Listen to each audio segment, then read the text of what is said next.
Welcome to Adesoji Speaks Knowledge and the book talk with Dr. Greg Carr, Dr. Catherine Adams, and Ayi Fubara Eneli and Esquire. That's right. Put some respect on my name. That's right. Yes, this is a book like no other, and in order to pass it, I asked to reach out to my guests, and I'm humble enough and privileged to agree to say that they agree to come on here. Even I am getting tongue-tied at the idea of having these three Augusts guests in the same place. And so, without further ado, I should introduce them. We're going clockwise. So, Dr. Catherine Adams is Associate Professor of African and African American Studies at the Kathleen University in Orangeburg, South Carolina. She is currently in Ghana, and she will go in depth into that. Before you could, Are we live? I'm on the YouTube channel, and I still see the post. Are y'all on there? You see us live? Yes, we are live. We should be live. Refresh. It still says waiting for you. Yeah, that's what it says here too. Okay, bear me a second. Let's see. The eyes in the chat. Connecting. Yeah. Oh God, what's going on? Same CIA that he's talking about in the book. Bear me a second. Kat, are you on? Oh yeah, you're obviously on the internet. I don't know if you. Why is it not going live now? Let's see. I just see okay. Nobody is. Oh, can you see it? I know. I see. I just spoke in the chat. Right. Okay. Yeah, but it's still. I thought it was my system, but it's still saying waiting. Yeah. There's actually two streams running simultaneously, which is funny. Oh. Really? Yes. So we might get people to come off. If they come off, what's it called? The scheduled stream, and there are two different Adesoji Speaks. No, there is two different streams running simultaneously. One is the notification page, which is frozen for some reason, but oh, I see. Yeah. Okay. It's both on the YouTube page. Yeah. One, so it says, "Welcome to our live show." Yes, welcome to our live show. So if you can get people to move over, I'll go in there and I type. Okay. Yeah, because now I see people. Oh yeah, I see. We are live. But we're live there. Yes. To our live show. Oh Lord. Well then let me take down what I just put on social media, because I put the page on social media. So let me okay. So you telling people now to come over? Yes, please. Yeah. To this one. Okay. Yeah, because most of the people were on the other one. That's right, and they're still coming too. So let me okay.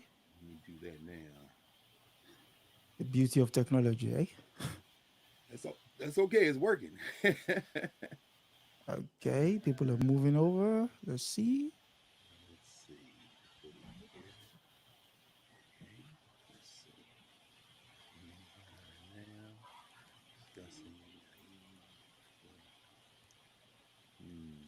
I guess this is what is called is doing the work. Yes.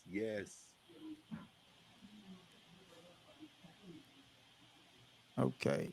Looks like people are moving over. Live viewers. And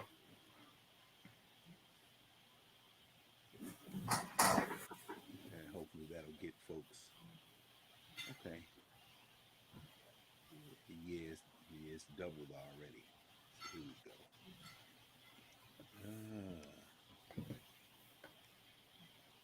And Baba Oz is coming over. There he is. Good to see, because he was over there. Okay. So ours is here now. Uh huh. Uh huh. Karen just said, "Oh, are we just an announcement or something separate from the actual show? Check your notifications, everyone." Yeah, I do it now. Yeah, as well. Everyone, this is just a notification page. Everyone should come here where you just getting Yep, started. they're coming over now. Okay. Thanks, as said. Let him gather some people up in the other space. Putting That's why we need companions. exactly putting it to good That's right. work. Oh yeah, everybody's coming in now. Yeah, just one second. Let's give them 5 minutes. Hey, it's still 55 waiting. I guess people haven't closed the other tab because they're coming over. Let's see what's going on here.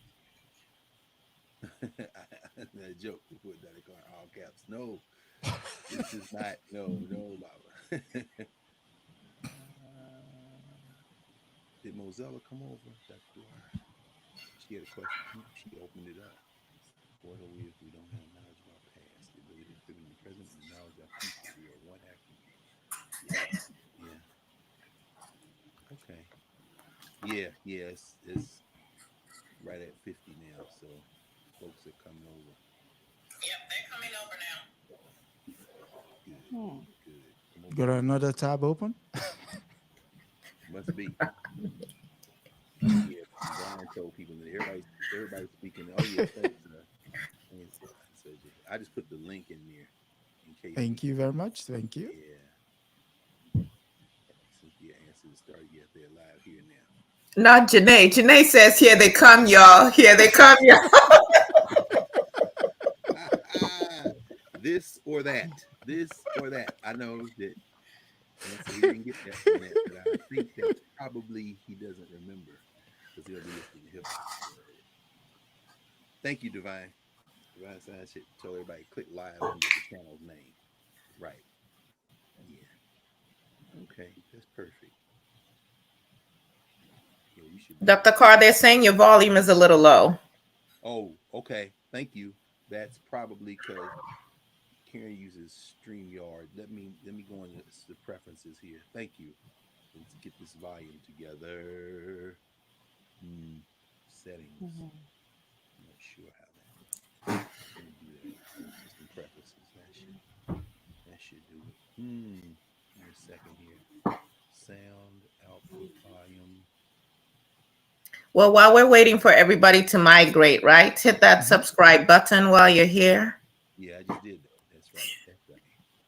There we go. That should be better. Yeah. Thank That's you. the Definitely. radio volume Okay. there. Yeah, thank you.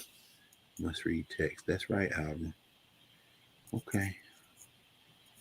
Good, good, good. Okay. We should So be. Adesoji Divine is asking, can you cancel the other lives link? And that Okay. way when they search, it just comes here. Yeah, I can do that. One That's a second. good. That's a Let me good do point. that. Let's do that. Thank you, Okay. Divine. Understood. Save that. Okay.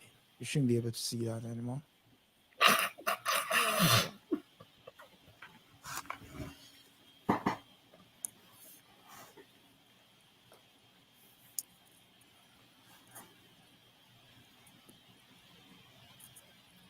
Yep.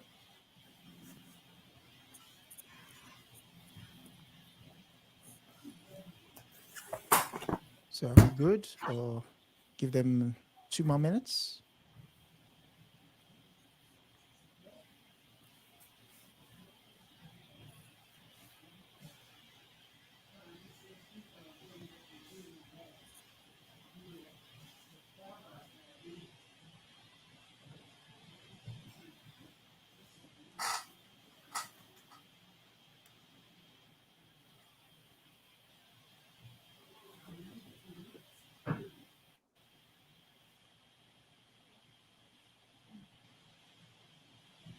I hope you can hear the helicopter in the background. Okay. Yeah. Because They're having the Champions League final, which is in my neighborhood. So, and the popos are in the sky. So,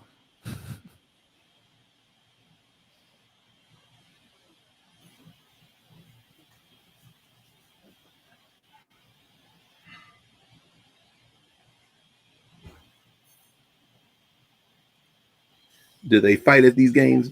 How about to say? no, no, no, Really? no, they don't anymore. They don't anymore. I mean, Yes. because the fans you now have largely corporate fans, so Oh, that's how they solved it. yeah, once you hype the tickets and it's out of the reach of everyone that can normally would go to the games, Yeah. because this final is almost like a corporate event. It's, I mean, the normal fans will come, but majority of the tickets end up with the corporate guests. So, Oh, okay. So no more mega make England great again because I know no, no, no, no, no, they nothing of get that, liquored nothing up of that. to be ready to kill each other at them games, man. Tell you that game I was in Paris and I heard all that breaking glass. I looked around. They come out these jack booted Germans smashing glass on the way to the stadium, brother. They was going there to fight. Man, I'm never going to a football game. My nephew plays. In fact, I want to say I asked my brother-in-law while we're on. I think he's actually in London. Yeah, so Yeah, Ellington might be in London. If he is, I'm gonna connect him. I hope he's safe. yeah, you'll be all right. You'll be all Yeah, right. so they've priced the regular folk out of some of these games. Yeah. Oh my God. It's How much is a ticket? Would you say in the range? okay. So depending on the tier, so the Premier League is about 170 to 100 pounds. Whoa, for just a Yeah. regular ticket? Yeah, for a regular ticket. Yeah. Oh no, man. Oh no. Okay. Yeah, we should be good now. Yeah, we should be good now. Yes, sir. Yes. As we were saying before, interrupted by technology. And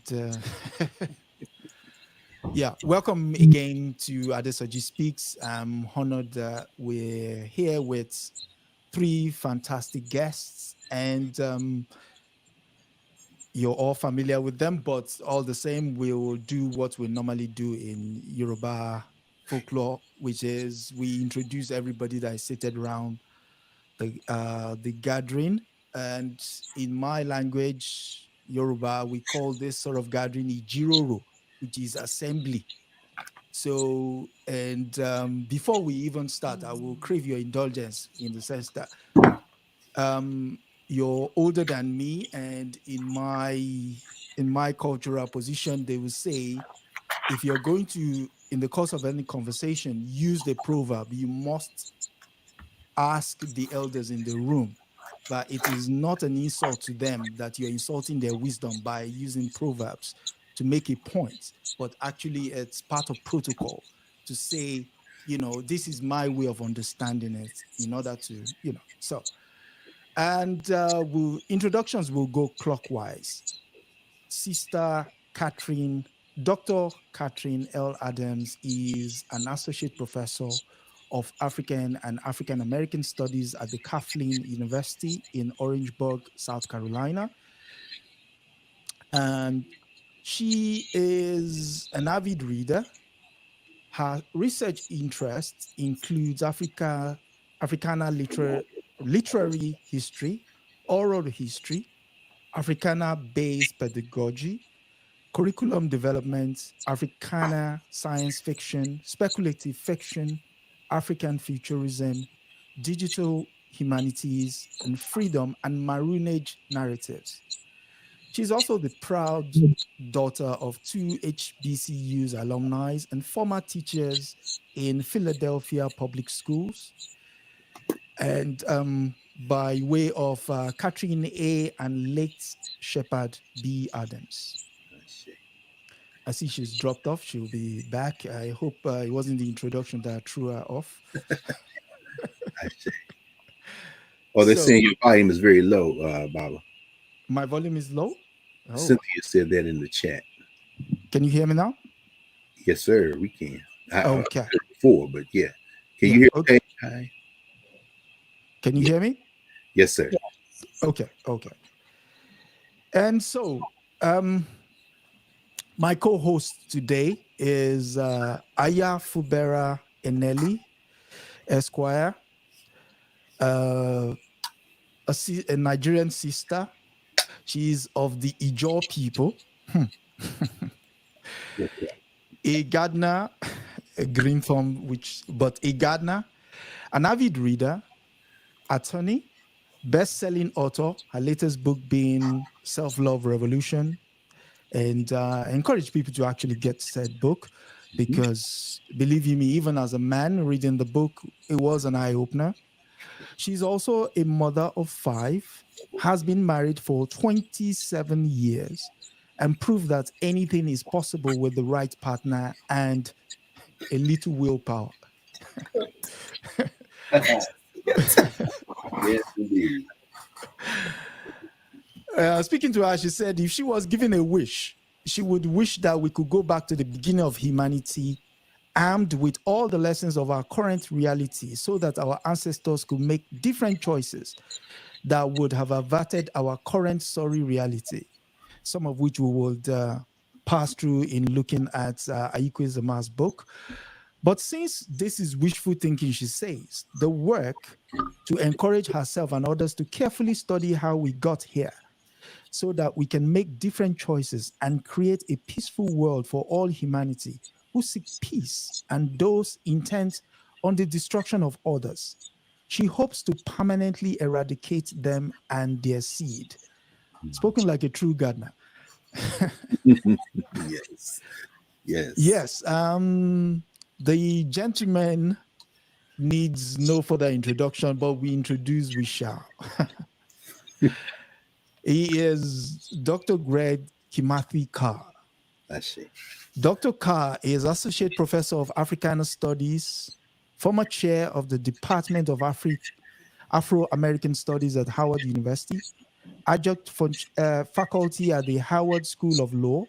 He holds a PhD in African American Studies from Temple University and a JD from Ohio State University College of Law, the school's District of Philadelphia's first resident scholar on race and culture between the periods 1999 to 2000. Dr. Carr led a team of academics and educators in the design of the curriculum framework for Philadelphia's mandatory high school Africana history course. These materials are the first to approach African American history using an Africana study methodology. He is the co-founder of the Philadelphia Freedom School Movement, a community-based academic initiative that has involved over 13,000 elementary, high school, and college students. Dr. Carr has presented his curriculum work for the Board of Public Education in El Salvador, Bahia, and has lectured across the US and in Ghana, Egypt, South Africa, Brazil, France, and England, amongst other places. His publications have appeared in amongst many other places. The African American Studies Readers, Socialism and Democracy, Africana Studies, publications of the Modern Language Association of America, the National Urban League 2012 State of Black America, Malcolm X, a historical reader. Dr. Carr is equally a man of many parts. He is the first vice president of the Association of the Study of Classical African Civilization, ASCAC. Mhm. He is a former member of the board of the National Council for Black Studies. He is the grantee of Howard Fund for Academic Excellence, an invited lecturer on pedagogy from Howard Center for Excellence in Teaching, Learning, and Assessment. He has been named Professor of the Year 3 times by Howard University Students Association, the College of Arts and Sciences Student Council, and the College of Arts and Science Honor Association. As one of the faculty's participants in the College of Arts and Sciences summer study, Abroad initiative. He has led or co-led students courses in South Africa and Egypt a numerable number of times. Dr. Carr is a member of the COAS Freshman Seminar Leadership Team and served as coordinator of the COAS Melon in the Interdisciplinary Research Course Initiative. He is the co-editor of the Association for the Study of Classical African Civilizations, ASCAC, multi-volume African World History Project.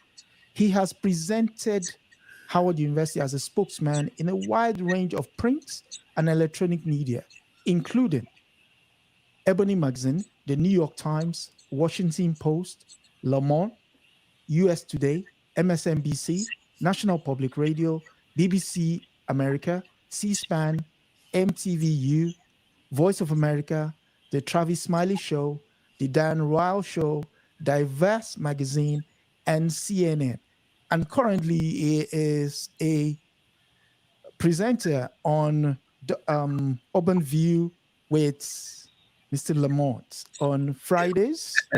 And so the man is everywhere, but I'm honored that he has taken time to sit with us today to help us break down what it is we've read in the Resolutionaries. So welcome to all of you. Thank you for inviting us, Bob Adesoji. It's exciting to be here with Adesoji Speaks Knowledge. This is important, brother. Thank you. And yes, Sister Aya. Well, who is it? Who's speaking? Sorry? This you speaking, but you didn't introduce yourself. Well, humility. Okay, yes. I am. That's I mean, I don't want to miss it. The chat will get you, man. My name is Adesoji Iginla. Well, I'm Nigerian by birth, Yoruba culturally, born of two Lagosians. Father and mother were born 6 houses apart. Yes. They were local loves. So yes.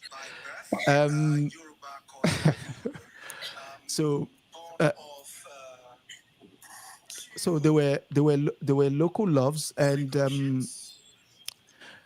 my dad being a journalist passed in 2004. Mom passed last year. And yes, they planted the seed of intellectual curiosity, especially my dad. My mom was the avid reader. And let's just say when she comes back in, books stick to her. And it's like, there you go, read this and tell me about it. So, and my dad was the essayist. He would get you to write essays. Your holidays were never spent playing. You wrote essays. So he will give you a newspaper article, you would read, and you will write your thoughts on it. So how did I come into this square? Yes, 4 years ago, a certain lady, Professor Karen Hunter, decided to press record. And in pressing record, a gentleman came on the screen. And the first thing he said was, we're going to be looking at our various interconnected history. And then he mentioned, as I was walking away from the screen saying, well, we've heard all of this before. He mentioned one name. He said, Chino Achebe. I'm like, okay, what do you know about it? And then he said, things fall apart. I'm like, okay. And I sat. And so I would also use this platform to, thank Professor Hunter for doing that and creating that blessing. The Yorubas will say when someone gives you something of that, you usually will give them names. And so having spoken to my aunts and my uncles and saying, okay, what name is befitting of someone who does this kind of work? and they all they were all saying the best name that should go to her would be Omoniyi. Omoniyi, which is the child who has blessed us. Omoniyi. So hopefully she embraces the name, but there is no reason not to, because yes. Omoniyi. Omoniyi. Okay. Got it. So and since you won't do your own self any justice, Adesoji, who is the owner of this channel, Adesoji Speaks Knowledge, and has a weekly podcast on here, is also the author of a book that we all should get, which Yes. is Illuminated. And I have it, and I'm actually picking up a few more for the library in Opobo because it goes through every single country in Africa. It gives you a broad overview. I know I was looking for it on this shelf as well because I wanted to show it, but it's on another shelf. Adesoji, you should have your book right there that you can pick up, right? No? Yes? Yeah, there's my working. There you go. There you go. Definitely. There we are. Of course you found yours. Of course. It's never far. That is staying. It does not go anywhere near storage. That's right. That's right. That's exactly. Okay. And so we thank you for this opportunity to gather and to have a conversation on this book. Thank you. No, yeah. Thank you. Thank you for coming. Thank you for coming. Yeah. Thank you for coming. Yes. And so, talking about gathering, where to begin then in the book itself? A particular part stood out to me, and I crave your indulgence to just read a few lines. Okay. And Sister Adams will join us. I think she's having technical issues, but she'll be back shortly. So this is, I'm going to read from the end of his introduction, where he starts with, as a writer, I do not consider myself a teacher or a processor of knowledge. I am a curious spirit, seeking information, ancient, modern, and future, ready to share the path with like-minded companions. A novel, to my way of thinking, offers the possibility of a conversation between the author and the reader. In this kind of heteratical relationship, I would walk in if I found companions to do research with, face to face. Unable to walk in that ideal mode, I come to fiction as a reasonable surrogate form. That is the spirit in which I offer this book as a conversation with the reader.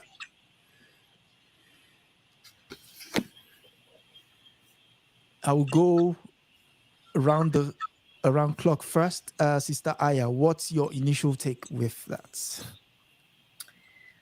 Well, you know how we came to this book. I think we probably should start there. How did we come to this book at this time in this discussion? And I'm waiting for Dr. Adams to get back on here because last year when we were in Kemet on a study tour that was co-led by the illustrious Dr. Carr, Kathy and I Dr. Adams and I were on the same bus. Bus one, yay! Bus one. Who else is on bus one on here? You insider joke. You had to have been there. Yes. But anyway, and 2 weeks of being immersed in our ancient culture and history, and just unlearning and relearning, and just mind blown by all we were seeing and what was being imparted to us and the experiences that we were having. The conversation that Dr. Adams and I were having on the bus was, we're sitting in the back of the bus, and it was, okay, now what? Where do we go from here? What happens next? And how do we take this knowledge and actually make it something that liberates us? So it's not just, oh, I went to Kemet. Oh, I saw the pyramids and I took a picture. But how does this really change how we exist? And so we started talking about the way of the companions, because, Ayi Kwei Armah has a plethora of books, literally, talking about this notion of how we work together. Yes, thank you very much, Yes, really. um, Vanna Carr. No, I'm just kidding. If you have to be in the U.S. too. No, no, That she couldn't. Um, and so as we were talking, Dr. Adams said, have you looked at the Resolutionaries? And I said, what? She's like, Ayi Kwei Armah's book, The Resolutionaries. I said, how did I miss that one? I've read the 2000 Seasons and the Beautiful Ones and Not Yet Born and The Healers and The Way of the Companions and Eloquence of Scarlet. What? And she said, as soon as we get back stateside, I will send you a copy. And this is the copy that she sent me. And in it, she said, to my sister, the time has come to listen to the elders, gather our companions together, and amplify the work. Love, Catherine. So I picked up that day that the book came. I made the mistake of starting to read the introduction. And I and after that, I canceled my appointments for the next 2, 3 days because all I could do was read this book. I finished this book in 3 days. I stayed up at night. I barely fed my children. I oh, read this book. Yes, sir. It oh, was that compelling. And I could have underlined Ayi Kwei Armah is a master and he's thought so deeply about these issues. He's been grappling with them for decades. And I feel like all of the work he's done and all the other books that I read kind of came together in Remembering the Dismembered Continent came together in this book, which he put together as a novel, probably to help us read it because so many of us will probably stay away from it. Somebody has the video playing in the background, I think, because I can hear myself twice. But anyway, make sure it's not me. so this started with Dr. Adams. She gave me this book and it lit a fire under me and it made me realize what I had been searching for: companions. People who wouldn't just look at me like I was crazy, like I was illogical, like I was, oh, you could be doing so much more with your life. You could be securing the bag. But people who could sit and envision something different and actually make the time and the sacrifice that Du Bois talks about to create that new reality. And so thank you, Dr. Adams. And then, of course, once I read it, I wanted to introduce it to everybody that I knew. And most people didn't listen to me. But thankfully, Brother Adesoji did, and I hounded him. And I'll pass it back over to you, sir. Or unless Dr. Adams wants to say something, because, Yeah, Cat made it back in from Ghana. I don't know where that's coming from. Yeah, I wanted to say you said you told the story perfectly, but I think I do want to acknowledge the folks in Columbia, South Carolina. We have a study group that is named for a recent ancestor, the Joe E. Benton study for study of African civilizations. And in that kind of bi-monthly Zoom call, someone mentioned about the cost of books and how books are really expensive. This is during COVID. And it was like, if you know somebody's work you really want, you might want to scoop it up. And immediately I was like, I want Ayi Kwei Armah's work. So I just started doing searches on where's his work. And so BB Kwan is the licensed or authorized distributor of his books. And I looked and I'm like, okay, hold on. This one I don't have, the Resolutionaries. And so it's COVID. I ordered 20 copies. Wow. Because I was like, if I want to teach it, if I want to be in a book club, I don't want anybody to say they're having trouble getting the book. So I bought 20 copies. And B Quan sends stuff out. It's at your doorstep within a matter of days. Yeah. And so I think it was because someone, I think it was Nana Burney that said, if there's a book that you really want, and I just decided I wanted everything that Ayi Kwei Armah had written. And but when I found this book, I thought the Way of Companions was a blueprint, but when I read the Resolutionaries, I was thinking like he is absolutely showing us the way, because he's showing the dissenters, he's showing us the people who just need a little bit of a push or just need to be in a space, like you said, where other people do not think you're crazy. They need to find their companions, and so I'm glad that you. I could have sent it to you. I sent it to other people, and they did not read it. So I'm glad you read it. Adesoji, I'm glad you read it. Carr, you read everything. So here we are today. I know. We scan that website per Aunt Books, and when something new comes up, we just snatch it. So yes, like you. I mean, Aya's already said how she pushed me to get it, because initially when she said get the resolution, I'm like, was it non-fiction or fiction? She said non-fiction. She said fiction. Like, nah, not for me. Nah. Said I deal in reality. I'm not doing it. No, no, no. You want to read this book? Okay, okay, okay. So got another Nubian by way of Chicago to help me get the book. She sent the book over, and because they don't ship to us easily, so once I got it, I said, "Oh yeah, yeah, I've got it. I'll get to it. I'll read it." But you need to read it. I'm like, I'll read it. That kind of thing. So I'll read it. I'll read it. No, no, no. I need you to read it so that we can talk about it. I'm like, okay. So I started. And believe you me, when I started, if you see my copy, there are roadmaps of thoughts written all over it. There is hardly a page without ink on it, because it was like, what is he talking about? It's like painful reality. And we've been living with this absurdity for a very long time. Not just in Africa, but also in the diaspora. This notion that the status quo is how things have always been and they should remain so. That no thought outside of that. We cannot have. I mean, let me stop. So, Dr. Carr, your thoughts, your initial thoughts. I would echo what everyone else said. I mean, I didn't, as Kathy said, I mean, the U.S. distributor for Per Ankh is very efficient. And for many years, almost since it came out, we've used The Eloquence of the Scribes which is a nonfiction work, by Ayi Kwei Armah. We used it in freedom schools. When I first read it, when it first came out, I think 2006, 5 maybe.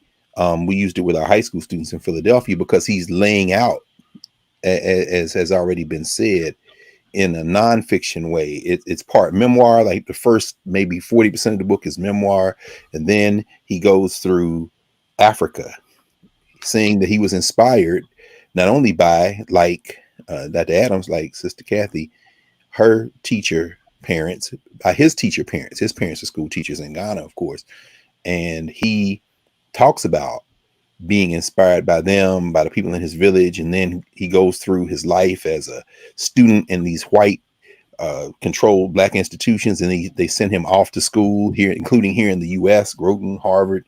He travels the world. He acquires all these language skills.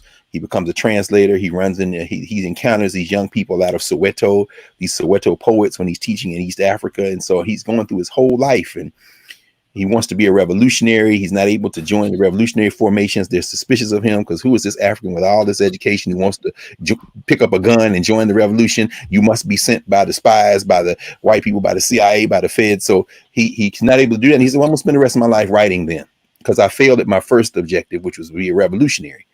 And so Armah is a trained academic, of course, as we see, even as he is very humble in the beginning, as you read, Baba, Adesoji, of the Resolutionaries. He says, I'm not. No, you are. You're in at first order. And part of the reason that he's able to secure enough resources to do what he's doing at Per Ankh is his network of friends, of companions, which he writes about, of course, at the end of The Eloquence of the Scribes, as he talks about how for decades the copyrights for his books, including his most probably well-known book for folks in the Pan-Africanist Black nationalist community, 2000 Seasons, Yeah. was hijacked by Harmattan Press right there in London. Of course, there's a book called Africa Writes Back, which is written by the publisher of Harmattan, and Harmattan pays Ayi Kwei Armah, the publisher, this white dude pays Armah a very beautiful compliment, even though he didn't intend it as a compliment. He said about Ayi Kwei Armah what some promoters like George Wayne have said about Miles Davis. George Wayne once said of Miles Davis, he said, "I love Louis Armstrong. I love these musicians." Dizzy Gillespie, as he put together the Newport Jazz Festival, he said, "But there was one musician I did not love. I respected him. I said I didn't love Miles Davis." And so this is a compliment. You understand? The publisher at Harmattan said, of all the Africans I published, the first book I published from these Africans was, as you mentioned, Baba Adesoji, Things Fall Apart, 1957, Chinua Achebe. He said, "Oh, he was a wonderful guy." And he starts talking about Bessie Head, and he starts talking about James and Ngugi when he published him, of course, Ngugi wa Thiong'o. He said, "But there was one who I never got along with, and he always seemed to be difficult. He's a brilliant writer, but I never got along with Ayi Kwei Armah." So see, this white man, Harmattan, and of course, Armah tells the story about how he battled that white publisher for years to get his copyrights. So when he started Per Ankh, this African publishing collective in Senegal, all of Ayi Kwei Armah's books now are published by that Black collective, and including all those books he got his copyright back from. So I went all the way around the barn to get to the Resolutionaries. So, I made a habit of anytime a new Armah book would come out, getting it. His collective there, all these languages they speak, and I'm sure Sister Kathy, Dr. Adams will probably be running across being in Ghana for as long as you're going to be there. Obadele Kambon, who was part of that collective at Per Ankh, who helps translate things, because when you see and of course, Armah learned Meta Netcher as well. He's a protege. He would say student of, but that would be true, but also protege, because they're both elders of Theophile Obenga in the Congo. He published Dr. Obenga's book on African philosophy, where he's doing his original translations. And Armah himself translated the book from Meta Netcher and French into English. So Armah is doing all that work.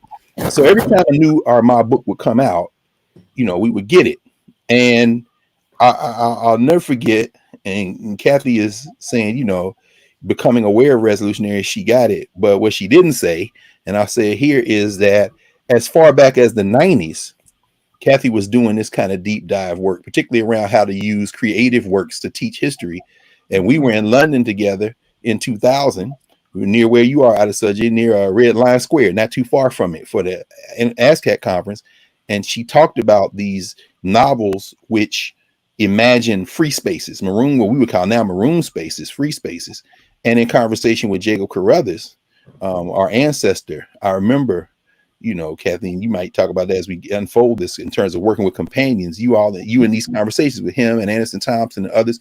And I raised that because right around that time, or a little bit later, Armah published a book called Kemet in the House of Life, another novel where he's constantly trying to teach us how to do this kind of collective work. And it's very interesting because in that novel, like in the Resolutionaries, the chief character is female. So he's constantly writing these female characters, right? So in Kemet in the House of Life, he does that. Actually, no, before Kemet, that's the book, Osiris Rising. He does the same thing in Osiris Rising. He's constantly trying to, he tells the story of Osiris, Set, and Heru through fiction. And he's doing all this, and of course, when you tie that back to his first life, in terms of his first popularity, the novels that they would study, for example, in the academy, if they study Armah, and he's considered to be one of the great writers, of course, but they don't study these books.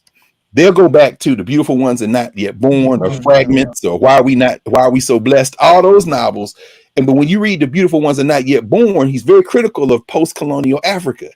But he's looking, then in that second life of Ayi Kwei Armah, he starts posing solutions. You see Osiris Rising, you see Kemet in the House of Light. And so then he switches over to the nonfiction again with the Eloquence of the Scribes, and then he starts doing the translations. He's got one where he translates Tao Tep. He does one where Sun Hat.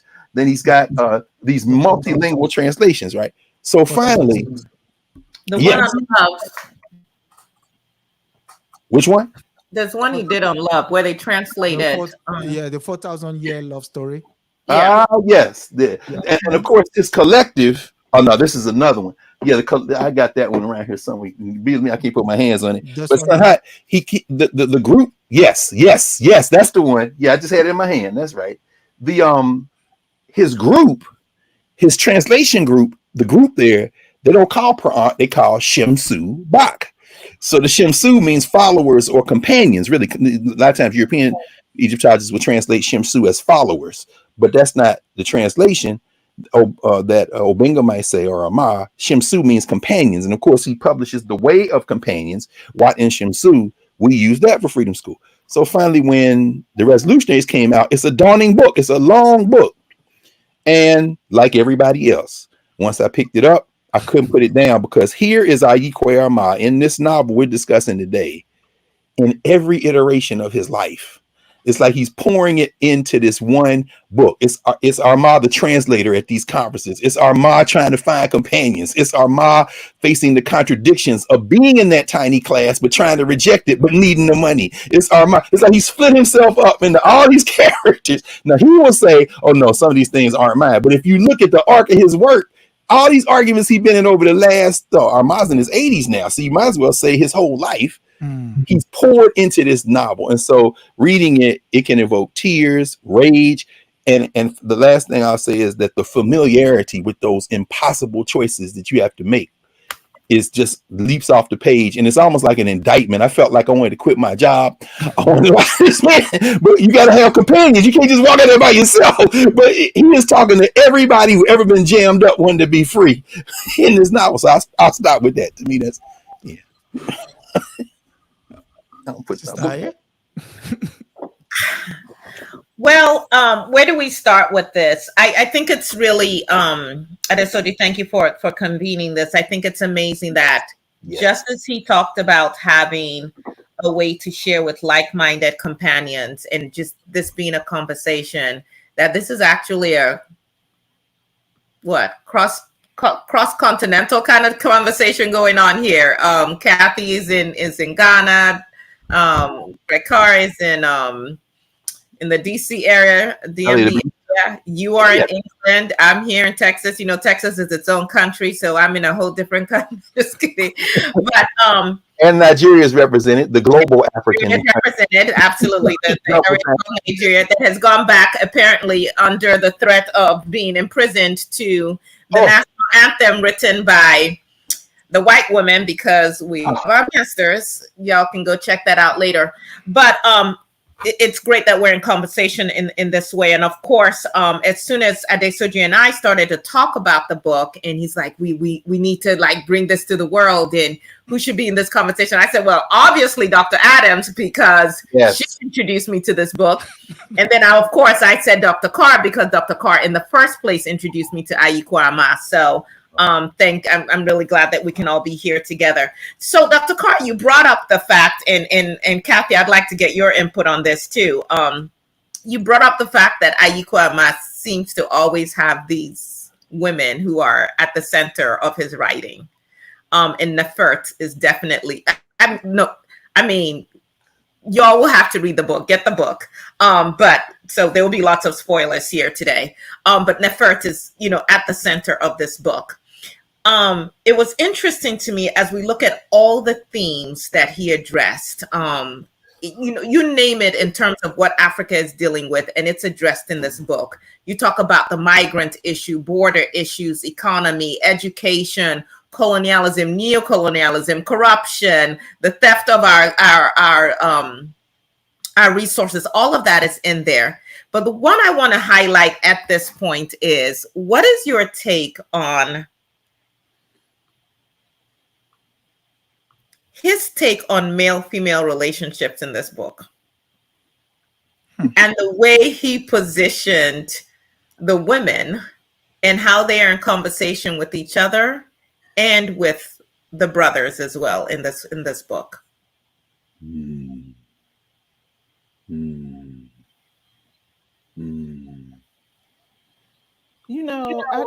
I want to jump in very quickly, and then I'll let you pick up, Carr. But this is also a way in which I see the way of companions come through, because these two female characters are the Ma'at sisters, right? Yes. So by them being the Ma'at sisters, and I try to tell, we're actually reading this book. We just divvied up the chapters in our study group in Columbia, South Carolina. But I did tell people, don't read them thinking that this one character is true to this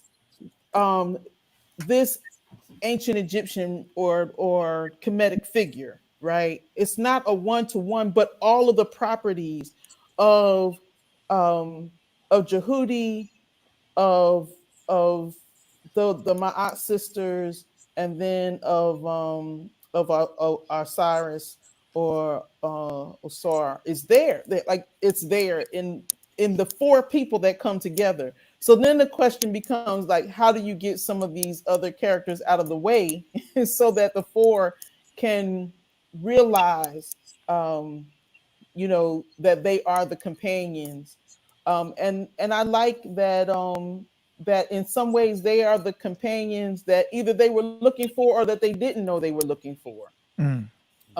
But these women to me are the Ma'at sisters, and I love the way that there's this way that is really is forced and performative when I've been in graduate classes where they're talking about Black women writers and how they form Black female characters that never really, um, it's never really quite right.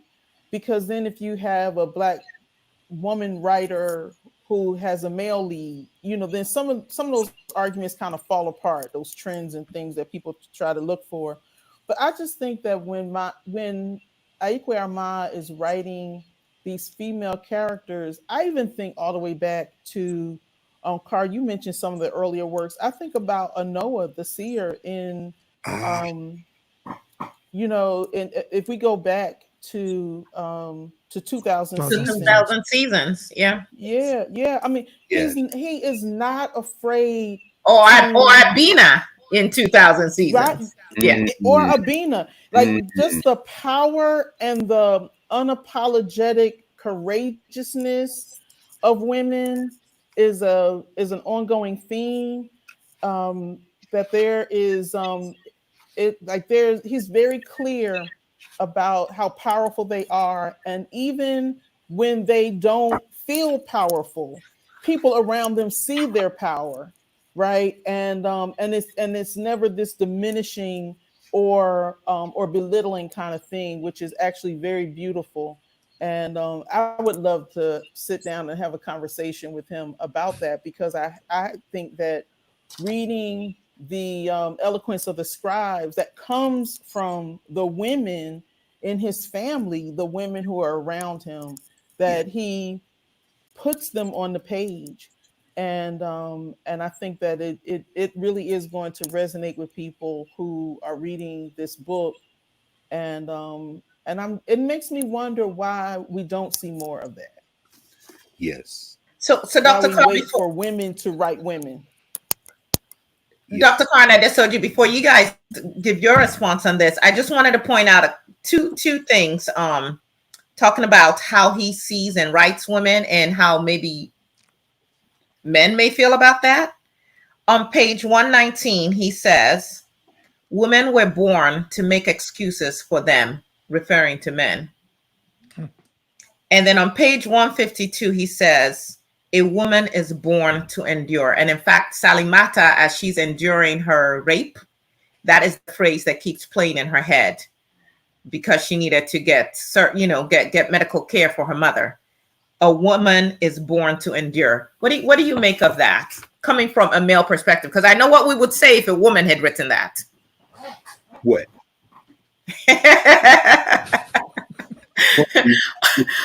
Obviously that it's born out of our trauma and we got issues with men and so on and so forth. So you've heard what the internet psychologists are doing in terms of Black male-female relationships? I would say that I think in a Western-centered social structure, Armah will be called a contrarian. He doesn't like anything. He's very keen to make class critiques. He's very keen to say, I don't believe in the idea of divine kingship or queenship. I'm against monarchy, so I'm very critical of Kemet. But in a governance formation, and this really resonates with me with Ayi Kwei Armah, we have to maybe move away. Well, I think Armah might say we have to move away from binaries and from this question of duality as co-equal, like it's a mathematical equation. Because males came out of females. So I don't think he sees female and male as equal as such.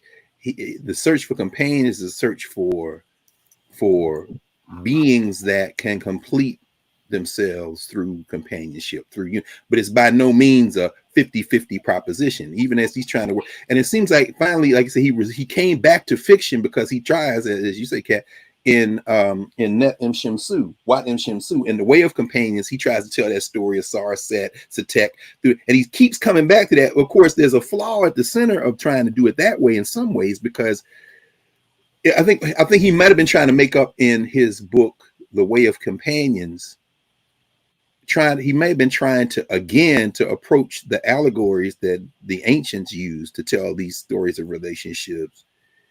He might have been trying again to do that because he tried it in Osiris Rising. But the whole idea that Asar, Aset, Nebet, and Setek, Isis, Osiris, Nephthys, and Set were somehow good and evil, paired. All that come out of the Greeks, comes out of Plutarch, come from the Egyptians.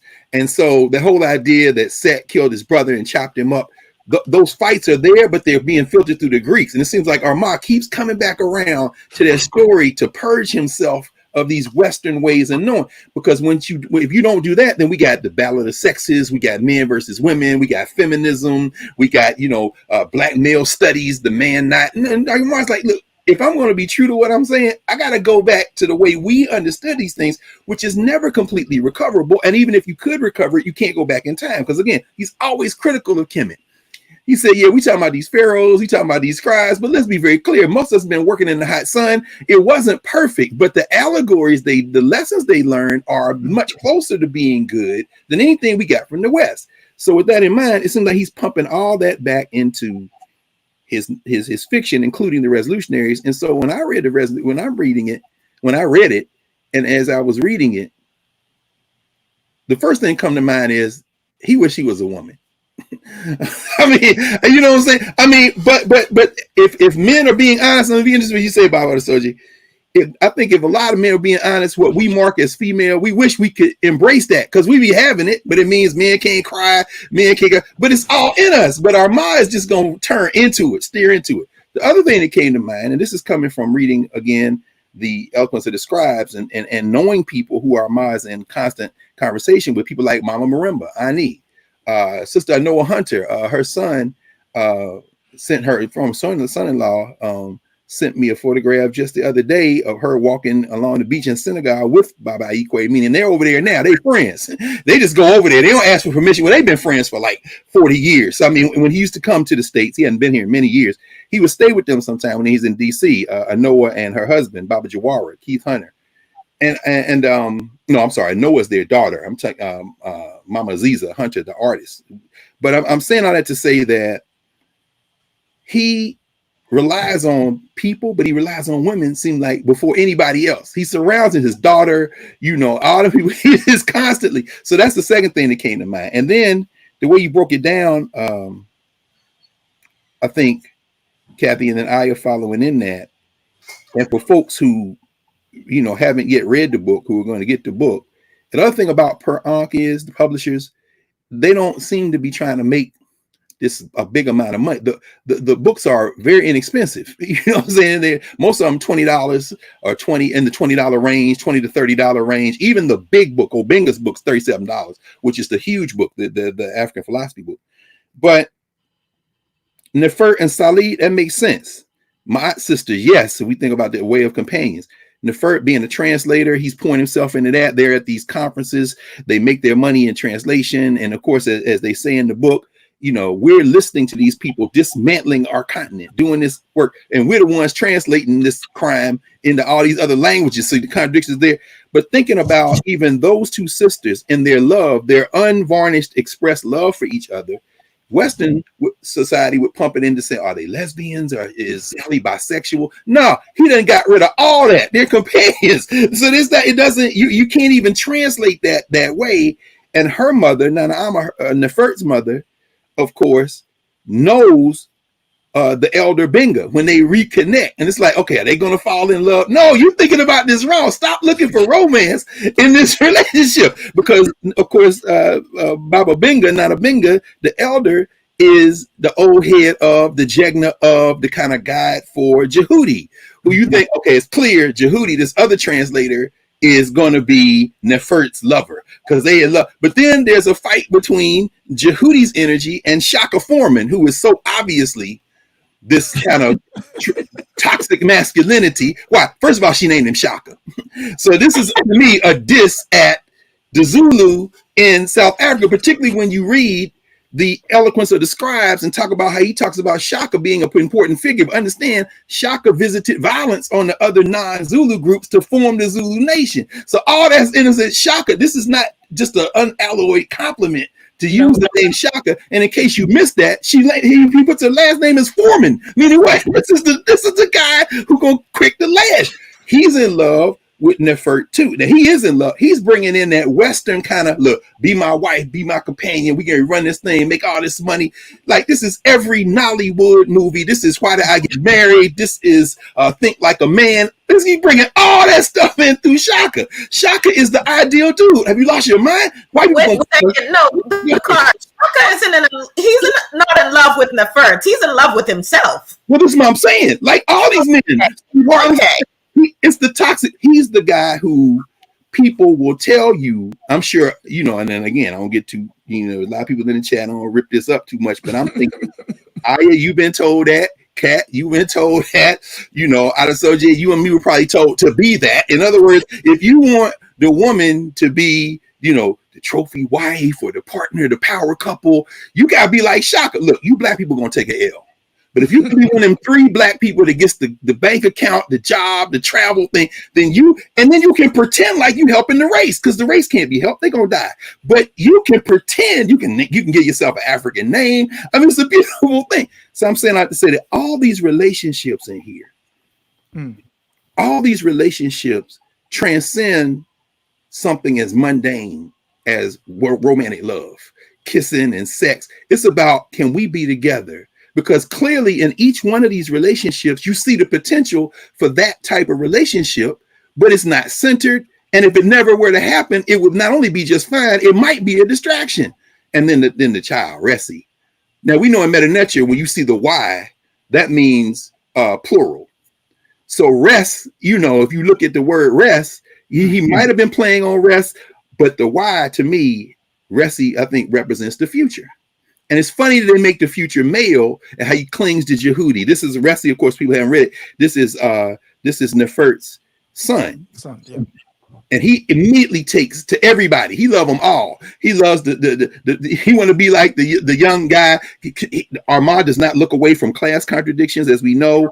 The young sister who's working in her house to take care of her mother when he's not there. She got a boyfriend. He out there trying to hustle. Ressi want to be like the boy until he sees this is not a life that I should have. Dodging cars in traffic, selling water bottles and bags of water and fruit, and say it looks real glamorous.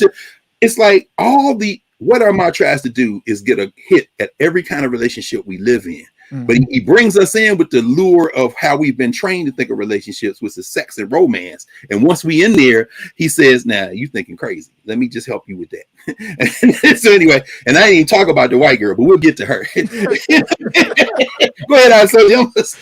Yes. For me, it was Ayi Kwei Armah did something that he took sex out of all the relationship and didn't center it.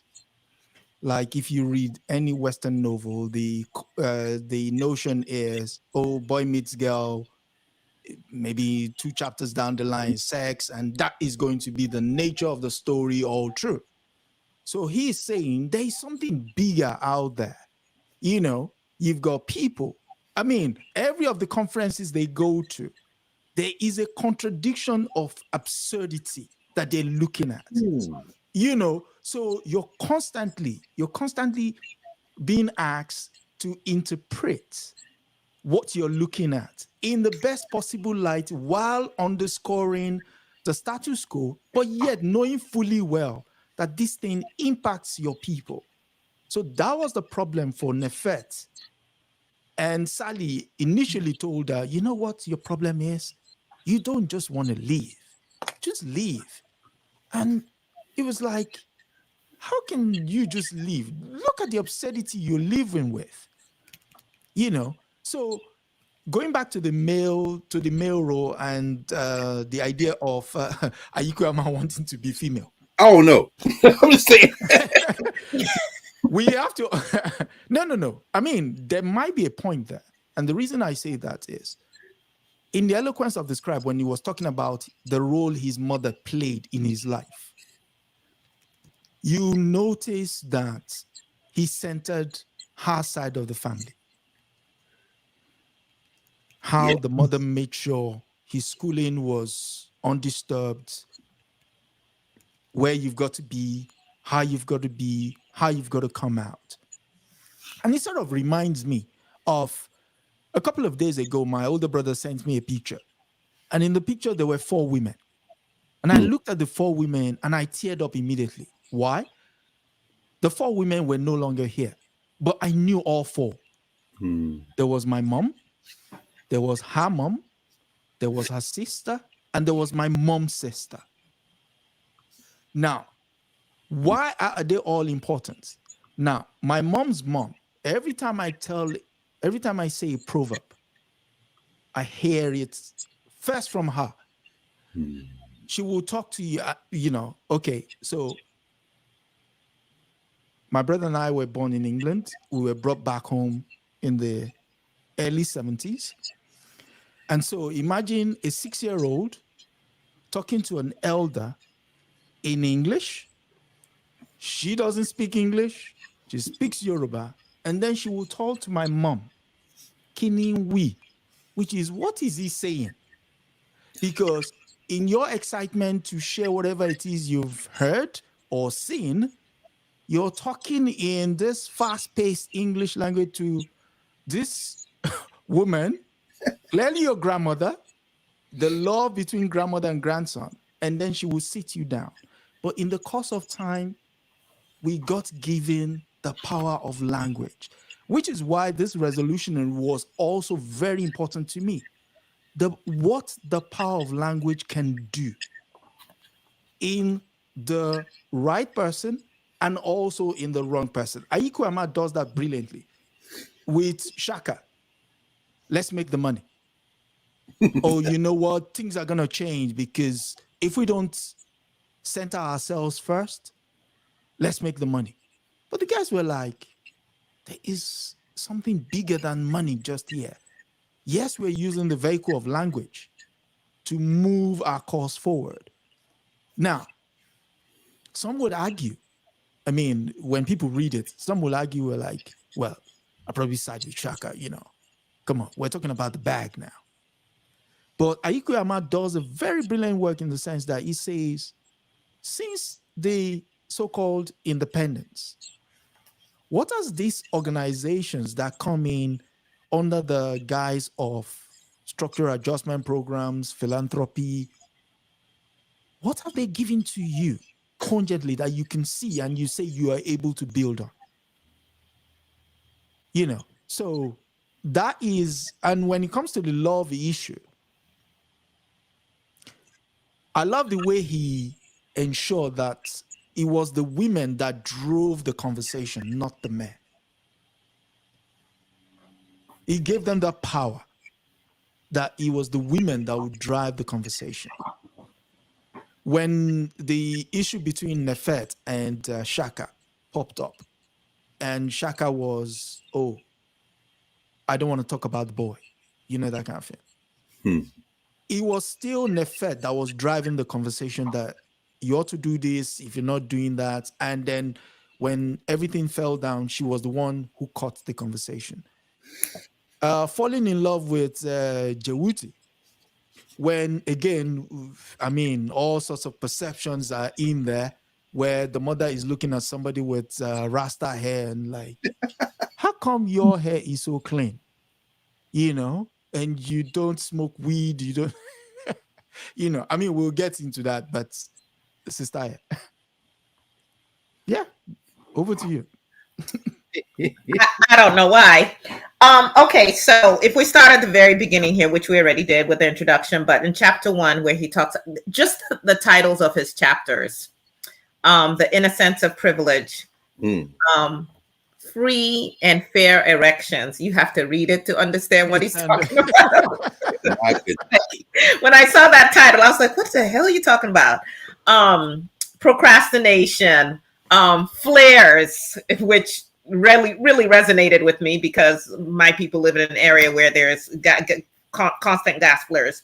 But he starts off with, I mean, he makes it very clear at the very beginning where he stands on things. He says, our ruling politicians opted at independence amid ceremonial jubilation, not to challenge European domination over Africa, but to work more efficiently at its maintenance. For our part, we translators and interpreters have stepped into the role of Africans with language skills. Stepped into the role Africans with language skills have played since the first European slave raider cut a deal with the first African slave seller. Across language barriers fortified by Europeans, we help African collaborators reassure owners of the global economy that their system will not change, that year after year we shall reapply formulae designed to maintain Africa as a resource bin for Europe and America. And I believe, Dr., when you were speaking earlier, you were saying, you makes you think, oh, should I quit my job? One of the things that reading this book, really caused me to think about is looking at myself through the lens of each and every one of these characters. Kathy, definitely want to get your input on this and how we make sense of where we are, what we do. And the other theme that ran through this book for me anyway was the depression, the grappling with despair, and how each individual grappled with that.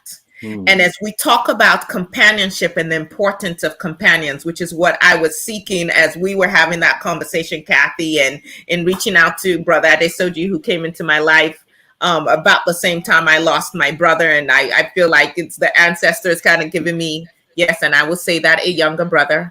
And just the work that Dr. Carr has done in creating this space. That call me Greg. Can I be Brother Greg? Can you? Nobody's name, please. Okay. Yeah. Okay. Fine. Anyway, so as I'm reading this and looking at how each of these main characters are dealing with their choices, their emotions about those choices, I'm also looking at how that companionship, there's a thread of healing through this book.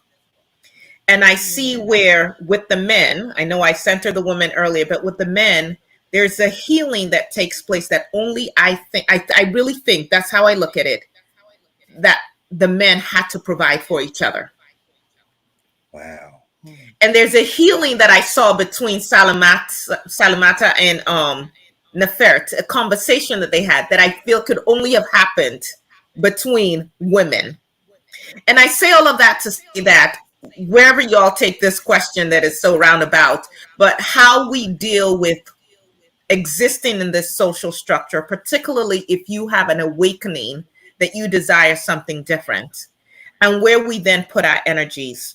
And I would say that, again, in working with women on your self-love revolution, that I so often, going back to this issue of romance and all of that, I so often see men and women sidestep building meaningful relationships with each other that are not romantic, not sexually based, whatever, that could be the thing that brings about their healing. And instead pouring their energy into spaces that would keep them forever traumatized and unhealed. And then the other issue is what happens when we don't heal? Mm. Because for every single one of these individuals, you can trace whatever they're grappling with, in addition to the external issues of what's happening with Africa and Africans in the diaspora. You can trace it back to their childhood, their parenting, what happened to their parents that impacted them. Every single one of them, Wow. which we now also see playing out in Resi's life. So you all take that wherever you want Woo. it. Okay, so I'm gonna jump in. I just wanted to say, and you picked up on this towards the tail end, because when I went back to read this for this discussion, I couldn't help but think about the conceptual categories and the ways in which these social structures show up, and the way in which Armah is just making a mockery of democracy, a Mm. mockery of the things that we often kind of covet in Western spaces. He's making a mockery of those things, and even it gave me uncomfortable pause around the passage that you read about the translators, because when I think about um, just some of the historical women that stood in that gap of translating, stand one foot in one culture and one foot in the other culture. I'm thinking about Phyllis Wheatley. I'm thinking about Krotoa out of South Africa, right? And never really being trusted in some ways by the people that you are trying to create some space for, Mm. and then stepping into European spaces and not being trusted by them, because you absolutely are giving information back to the people that you do have allegiance to. But it's still an uncomfortable thing that we have to grapple with, and Armah is laying a lot of those things, laying them bare, even the ways in which we deal with things like depression and trauma. Mm. And we live in a moment where a person can actually spend so much time on the issue, the self care, in isolation, right? I'm doing self care by myself, in isolation. And I think, and I heard you say this, Carr, some time ago, what if self care is us being together, Mm. right? And This so is self care for me right now. I Cool. just see that operating, because there are places where these characters are patiently waiting for their companions to let go of that trauma, or let go of the of of that inability to move forward.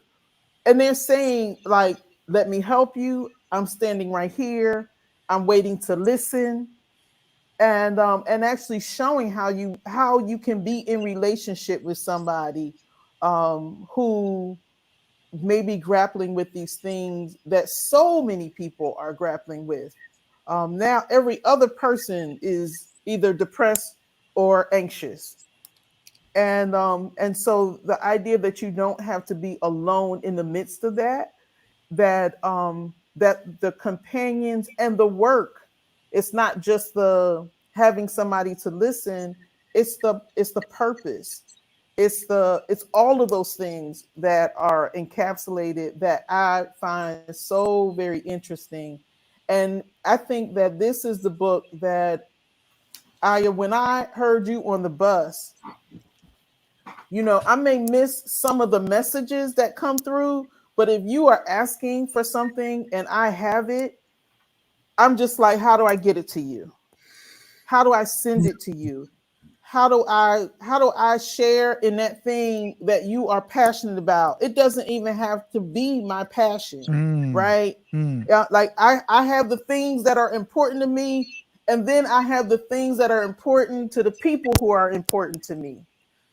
And so I think that even the way in which, we talk about novels building empathy, but I think Armah is not just building empathy, he's also adding action to it. Mm, And I think that's an important part of this particular book. It is, once you start to recognize all of these social structures and things that um have just wreaked havoc, for so long, that he really is showing you that governance, yeah. who we are to each other, who we can be to each other. And one of the things that I was thinking about, because Carr, I've had that feeling too about, how do I walk away from this job? But I think that he does a really good job of doing something that we are talking about now at Claflin, which is, how do we build something parallel, something that maybe, if we are in this structure, maybe this structure gets 10%, but we build something, we use resources to build something parallel that could exist in other spaces, so that when we leave, we're not starting over from scratch. We've built some things that we are proud of, that we could actually join with other like-minded people and have something to contribute. And so this idea of, they're not saying let's quit our jobs as translators. They're saying let's use, number one, the resources, the time that's going to bring us together automatically, and let's fund this thing for ourselves, right? Something parallel that could actually lead to the world in which we want to live. Yes. And I'll stop there. Yes. Mm. Yes. Dr. Adams, as the next person is getting ready to speak, on page 468, he specifically says the problem was that having mortgaged our time to make a living, we had none left for thinking of ways of living. Whew, there it is. There you No, go. no, there it is. There it is. That it's. Let me just say that. Let me just say before I say anything else. And us listening to each other and thinking about folks and things.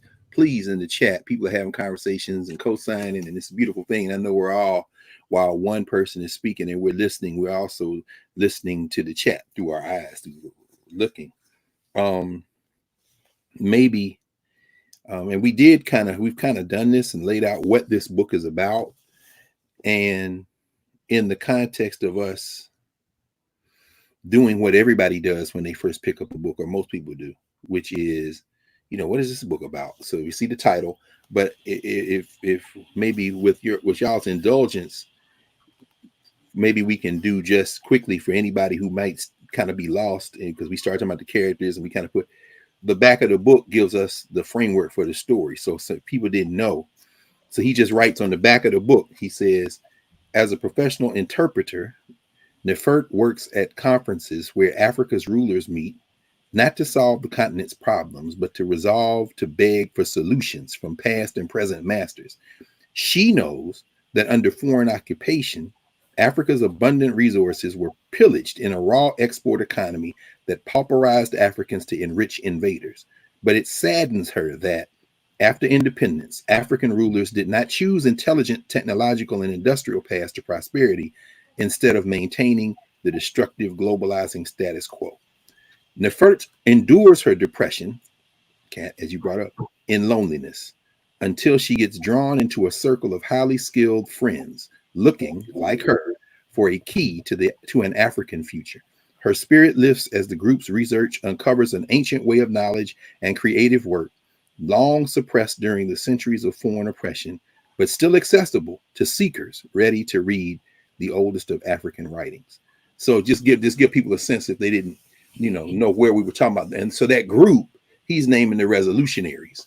And I guess that's where, as I and Kathy y'all were talking, and sitting here scribbling, thinking about that, I guess, as you say, Kat, making a mockery of those conventions that we had, and not being trusted, and how we try to scribble things for ourselves. A couple of things come to mind as you talk about this question of whether we can raise parallel spaces. One is a character we haven't introduced yet, And I just read her as a white woman. Maybe she's not white, but that's the kind of trust fund woman who, you know, Sally knows, who wants to bankroll her in exchange for her love and affection or companionship. And Sally uses her not as a user kind of thing, because Sally, of course, as we know, we'll get into that, is the most skeptical, because Sally likes these nice things, but she also a real good human being. So but the question I was thinking about is, what is the role of resources? Because you need resources. After all, this benefactress puts the floor under them in terms of the dictionaries they need, the grammars they need to start doing meta nature. But it comes as a gift from this woman who says, I know I can never be part of y'all world. And of course, that made me think about Eloquence of the Scribes, because Armah got people like that, non-Africans and Africans. When you look at the list of donors, the list of contributors who helped him start Per Ankh, some of those people are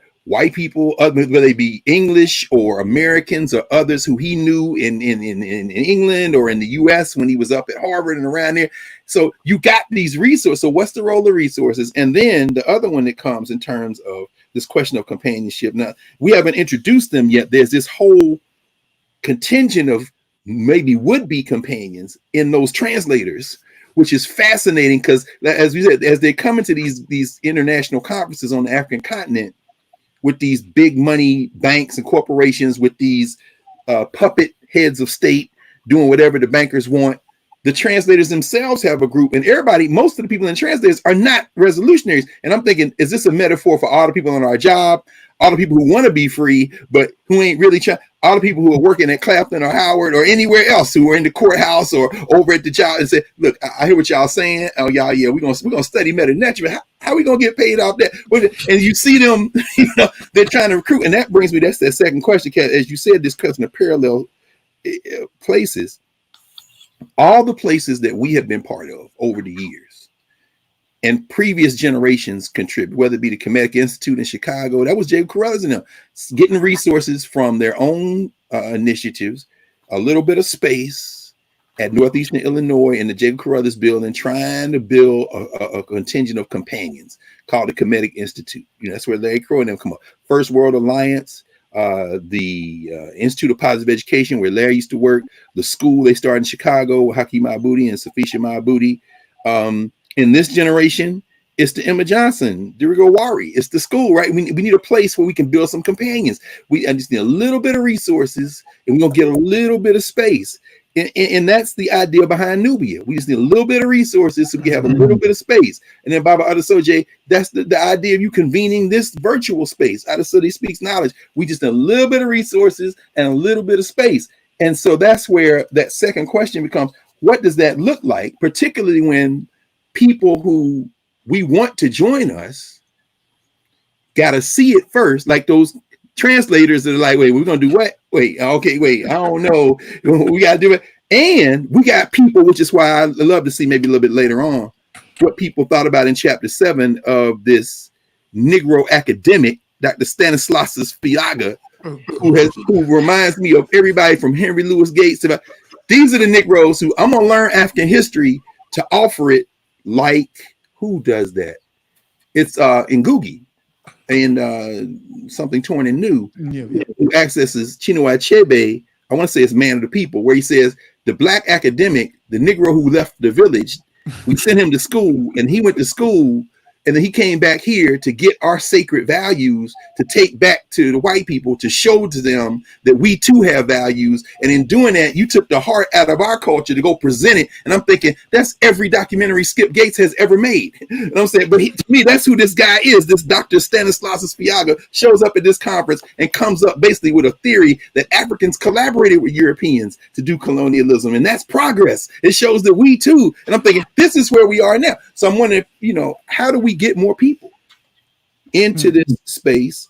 What is the role of resources, and how do we interact with people who come talking about African history and African culture and, God forbid, Black excellence and all that, but they're doing it in a way that deepens our problem, and it doesn't make it easier, because they're not trying to build something parallel. They just want in the thing that's killing us. Yes. I mean, first and foremost, people should do the reading. The reading is important. Absolutely. Because my people will say, if you don't know where you're going, how are you going to get there? You just keep floating around. So, um, Ayi Kwei Armah does a brilliant work in, when you mentioned the doctors, even his name alone is so. Yes.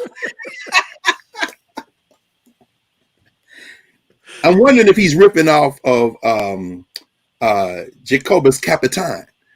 Remember those first Africans that went to Europe and he Yeah, wrote. yeah, yeah, yeah, yeah. Well, the Capitan wrote his dissertation. This is what, maybe 16th century, 17th century. His, I was thinking Wale Shoinka, but that's a whole oh no, other. No, you no, can no, be no, no, no, not. Train Gates. No, the reason I brought up Capitan is because I remember the first time we went to Ghana in 1996, and I'm standing with Jacob Carruthers. We were at Elmina at the grave of Capitan because when he's buried there, he writes his dissertation. This is a continental African they kidnapped and took to Europe. He wrote a Yes. you know what I'm saying? He wrote a dissertation on defending the slave trade, Christianizing these Africans. He's buried because then they sent him back to the dungeon to bless the Africans as they put him on boats. Is one of the things. He's buried at the dungeon. So the reason I even know that name is, of course, because Jacob Carruthers used to talk about Capitan all the time. And there we are standing in Cape Coast at the grave. I said, "That's him, huh?" But he was like, "Yeah, brother.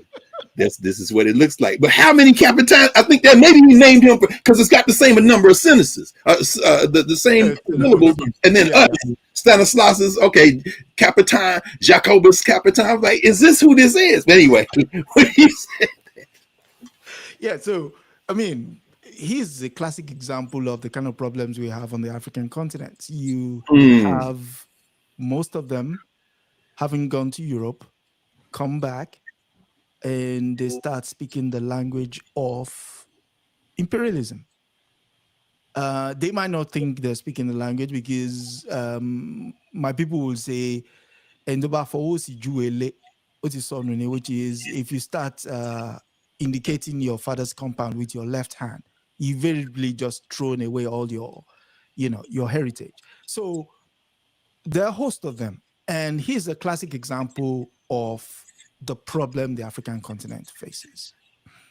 Even on the space that we are in, YouTube, there are a host of Africans that don't even know the basic history, but yet they're preferring solutions to problems that don't exist. And you begin to wonder, it's like, what are you doing? So Henry Gates is in the United States. Yes, he's been funded by bigger guys, but you also have minions here, or Henry Gates lights that are on the continent. And Ayi Kwei Armah in the Resolutionaries trying to say, these guys that have a mic, because apparently since COVID now, everybody has a mic. Everybody. Right. So you just press record, say anything, and then everybody's kiki kakaing, and at the end of the day, you're saying so much but saying nothing. So Ayi Kwei Armah is using the Resolutionaries to tell us that, listen, there is a lot more serious work that needs to be done. But in order for that to happen, there needs to be an element of silence.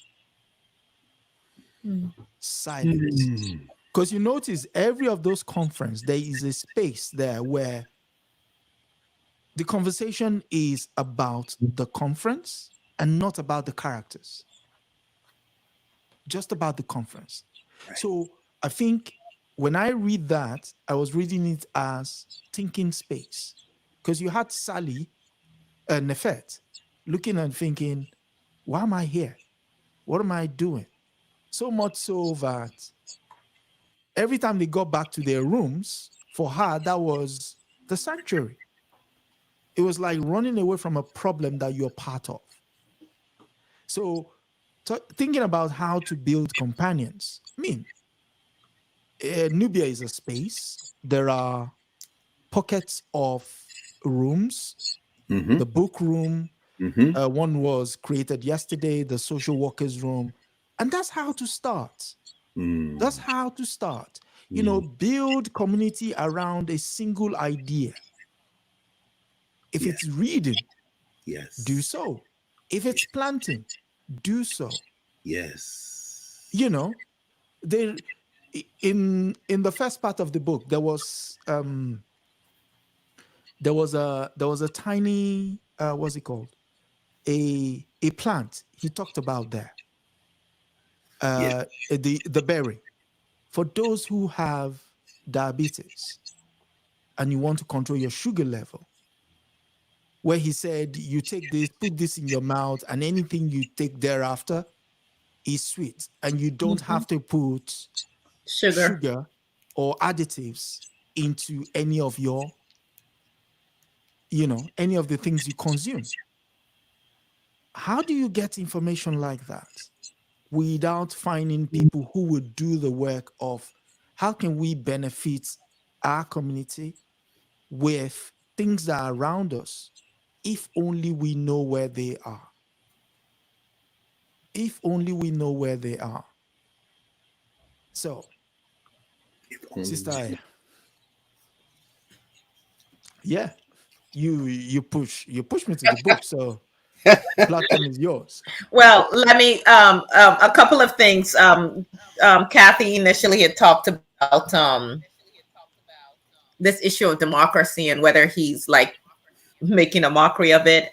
Page 358, for those of you who may have the book following along, he says, "It seemed to me more significant that after the bloodshed, the principal gain that had come to African society, the democratic vote, had been hollowed out by a constitution leaving unchanged the property, resources, and advantages stolen through apartheid for Europeans.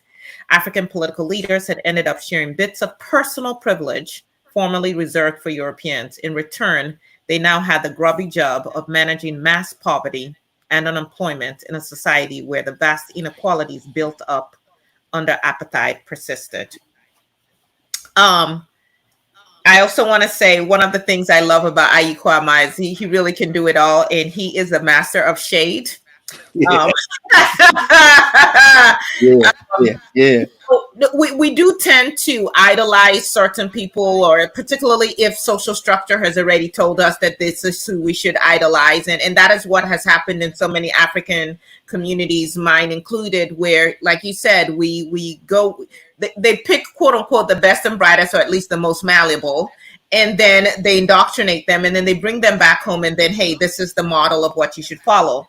But at any rate, on page 374, Ayi Kwei Armah says, "A narrative can be powerful beyond belief, even though it is totally lacking in historical truth.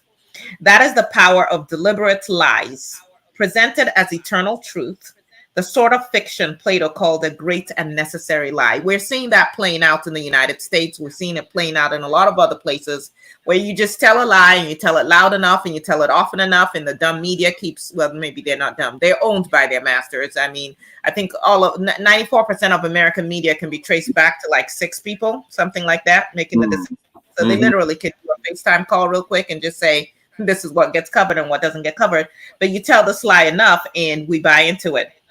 But I just had to point this out. There's really a lot of good stuff to point out here, but I did want to point out this part because you had mentioned Chinua Achebe and Things Fall Apart.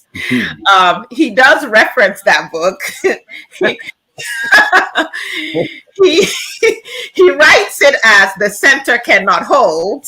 Oh man. And this is what he says. And you guys don't shoot me. You got any issues, take it up with Baba Ma. I'm just reading what he wrote. He said, let's see how far I want to read here. "It is possible with hindsight to reconstruct the trajectory along with which a rough missionary propaganda tale became a pioneering African novel, eagerly promoted by European Africanists into a classic. A final year university student, short on genius, but long on ambition, eager to try his hand at fiction after failure at earlier disciplines, casting around for material to use and unable to invent a story on his own, latched onto the familiar narrative, stirred bits and pieces of his English literary studies into it, gave the whole a hypochoristic vocabulary suitable for a story about a primitive society, and there you had it. The book set a trend promoted by the colonial publishing industry, the British Council, and colonial intelligence. It initiated the couple as publishing format. African writers were organized into a phalanx called the African Writers Series, and it goes on and on and on. Again, as I read this, yes, we can certainly look at the shade, but it's also the critique. And for me, again, how do we fall into these things and how do they play out? And what lessons we take as individuals in terms of the choices that we're making. And I bring that up to say, for instance, I was disillusioned enough about law to walk away from it for actually decades. And just with everything going on right now in our country, I'm like, I have this law degree, dag on it. You know, yes, I do other things that I love, but I probably should put it to use. So I went back and took the bar exam in Texas with kids who were born the same year I had first graduated from law school. That was very interesting. But at any rate, what's been interesting to me now practicing law is how we, and I'm going to consider myself in this case, at least in terms of my education elites, how we are holding up this structure. And so when people come to our law office seeking assistance, I'm going to say at least 80% are priced out of being able to get the justice that they need. Wow. And, you know, the owner of the law firm just keeps saying to me, Aya, you can work for free, but that's not how this law firm functions. But I'm like, but they need justice. Like, if no one stands up, then what happens? And so as I'm reading through Ayi Kwei Armah's book, the Resolutionaries, and all of the issues that these individuals are grappling with, the question again for me is, then what do we do about it? What keys do we have now? What choices can we make? What sacrifices? Who do we link up with to be able to do this work? Because otherwise we are just spinning our wheels. And we are those, this is what he says on page 407. He says, it is the behavior of the African elite that makes it hard to see solutions because they made a habit of living off of our problems. It may just be tiredness. It is hard to imagine this continent freeing itself of European languages. And we can say European anything else. We could say of the social structure. A few centuries ago, that situation didn't exist. And centuries to come, if we work intelligently, it will be a receding nightmare. But how do we do that work intelligently? And how do we find the time to do it? How do we find it to do it? I want to say that one thing that is very helpful, it's not a cure-all, but and Carr, you've been talking about this for a very long time. And certainly many other people that have been mentioned, Jacob Carruthers. One of the things that as a side note, Armah and the Eloquence of Scribes brought me back to Chancellor Williams.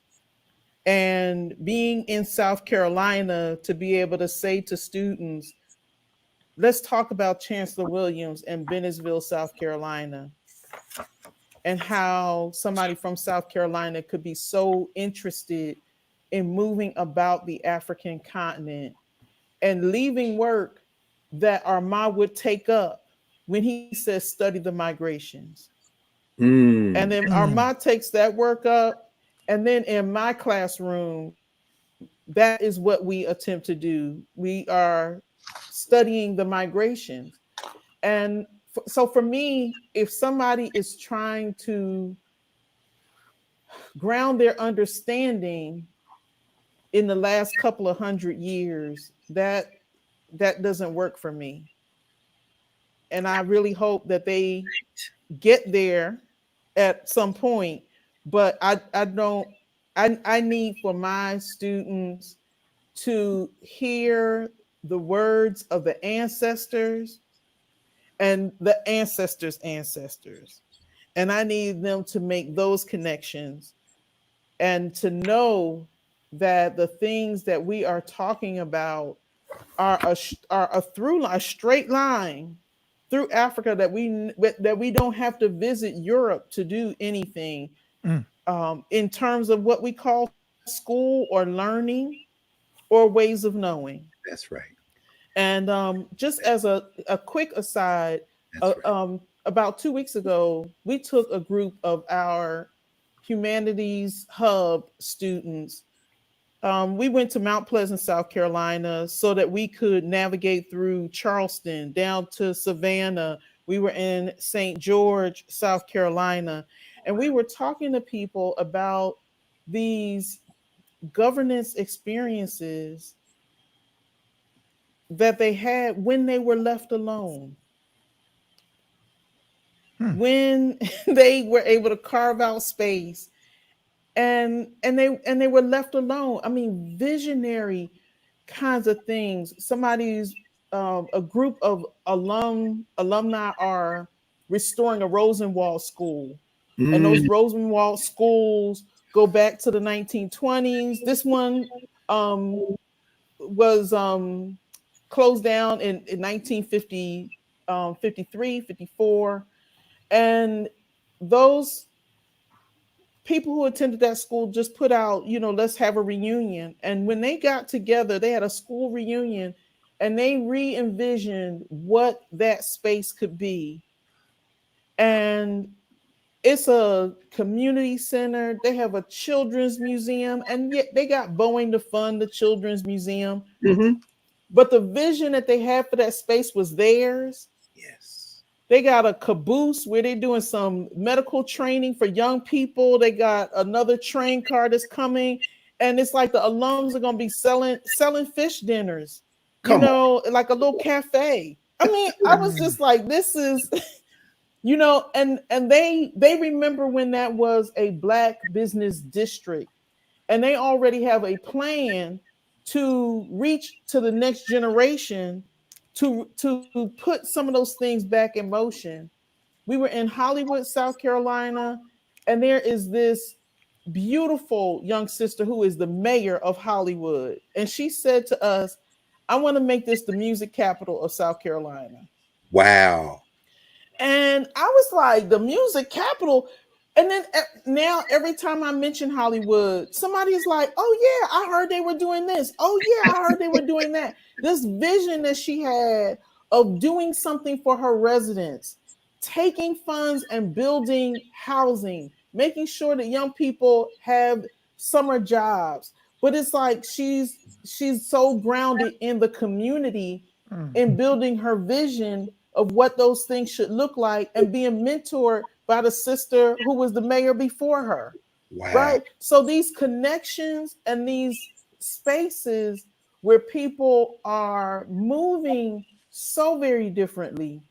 And then we've been talking about the seeking tradition, which in the Gullah community was so powerful that you would have young people they might go to their parents' church, but when they became of age where they were close to becoming a member of that church, they would withdraw from the world, and they would be encouraged to dream and to write down those dreams in order to have their purpose revealed. And the elders would interpret their dreams for them and then tell them which church they needed to go to, because that was the next stage of their learning. And so these traditions are, it's like they're here, but if we stop with the Gullah Geechee community, if we stop at the shores of the Americas, that doesn't work for me. I need us to be connecting that back and connecting that back as far back as we can go, and to study those migrations so that we can get to those ways in which we determine, before there was any intervention from Europeans or Asians, we determined what was life, what was work, what was meaningful, what was reciprocity, what was my. And so, I listen for how people are talking. And, if they stop at this shore, or if they, or even just sometimes just stopping at the shore of West Africa, if Hmm. you stop there, then maybe we can, maybe if you catch up, then you can be a part. But right now, I'm trying to connect with people who see the totality of who we are, because I don't think we get to a better future without that. And and Yeah. you're right, Adesoji, we got to read. It can't be flashed at you. It can't be in a soundbite. We got to sit with those quiet moments and think about and process and reflect. And I think that's a litmus test for me. If you're not willing to read or reflect or even contemplate that we are something much more powerful than what Europeans or Asians imagine us to be, Mm-hmm. um, then I wish you well. I don't wish harm to you, but I don't think of those people as companions or potential companions. Mm-hmm. Hmm. Mm-hmm. Hmm. Armah says on page 415, we know our liberation hinges on cultural unity. Cultural unity. Yeah. And also interesting that you brought up Chancellor Williams, because in his introduction, he says, but for over a century now, a few Africans in different parts of the world have been pointing it out in the teeth of a still triumphant annihilationist orthodoxy. Antonin Firminin in Haiti, JMG James and Chancellor Williams in America, Sheikh Anta Diop and Theophile Obenga in Africa have done valuable pathfinding work in the new awakening of Africa's historical memory. So the thing I love about Ayi Kwei Armah, I probably have at least 50 books that just came from reading the bibliography in his books. He mentioned so much. I'm like, oh, I gotta go get that. Oh, I gotta go get that. Absolutely. Um, yeah. Absolutely. I'm glad Um, you raised it. So go ahead, Bob. yes, page 197, when he talks about the protected life, chapter 6. Mhm. They kept repeating the African adults had no real plans for Africa's children. That generation of African children has been exposed to educational neglect in the past because European rulers thought it's rational to keep the population of Africans ignorant, that when African politicians took over from European administrators, they did not know how to handle education in Africa apart from maintaining and expanding facilities installed by Europeans. Hmm. And yes, we see that people wanting to go to schools like Holy Child, King's College, Methodist Boys High School. Unfortunately, my dad went there. So Not you unusual. s- so you see Mary Wood, which my mom went to. So you see all of these contradictions. You're free, but yet you're not free. There is I was reading some speeches when this issue of Nigeria reverting to the old anthem happened. And it was the independence speech read by, what's his name?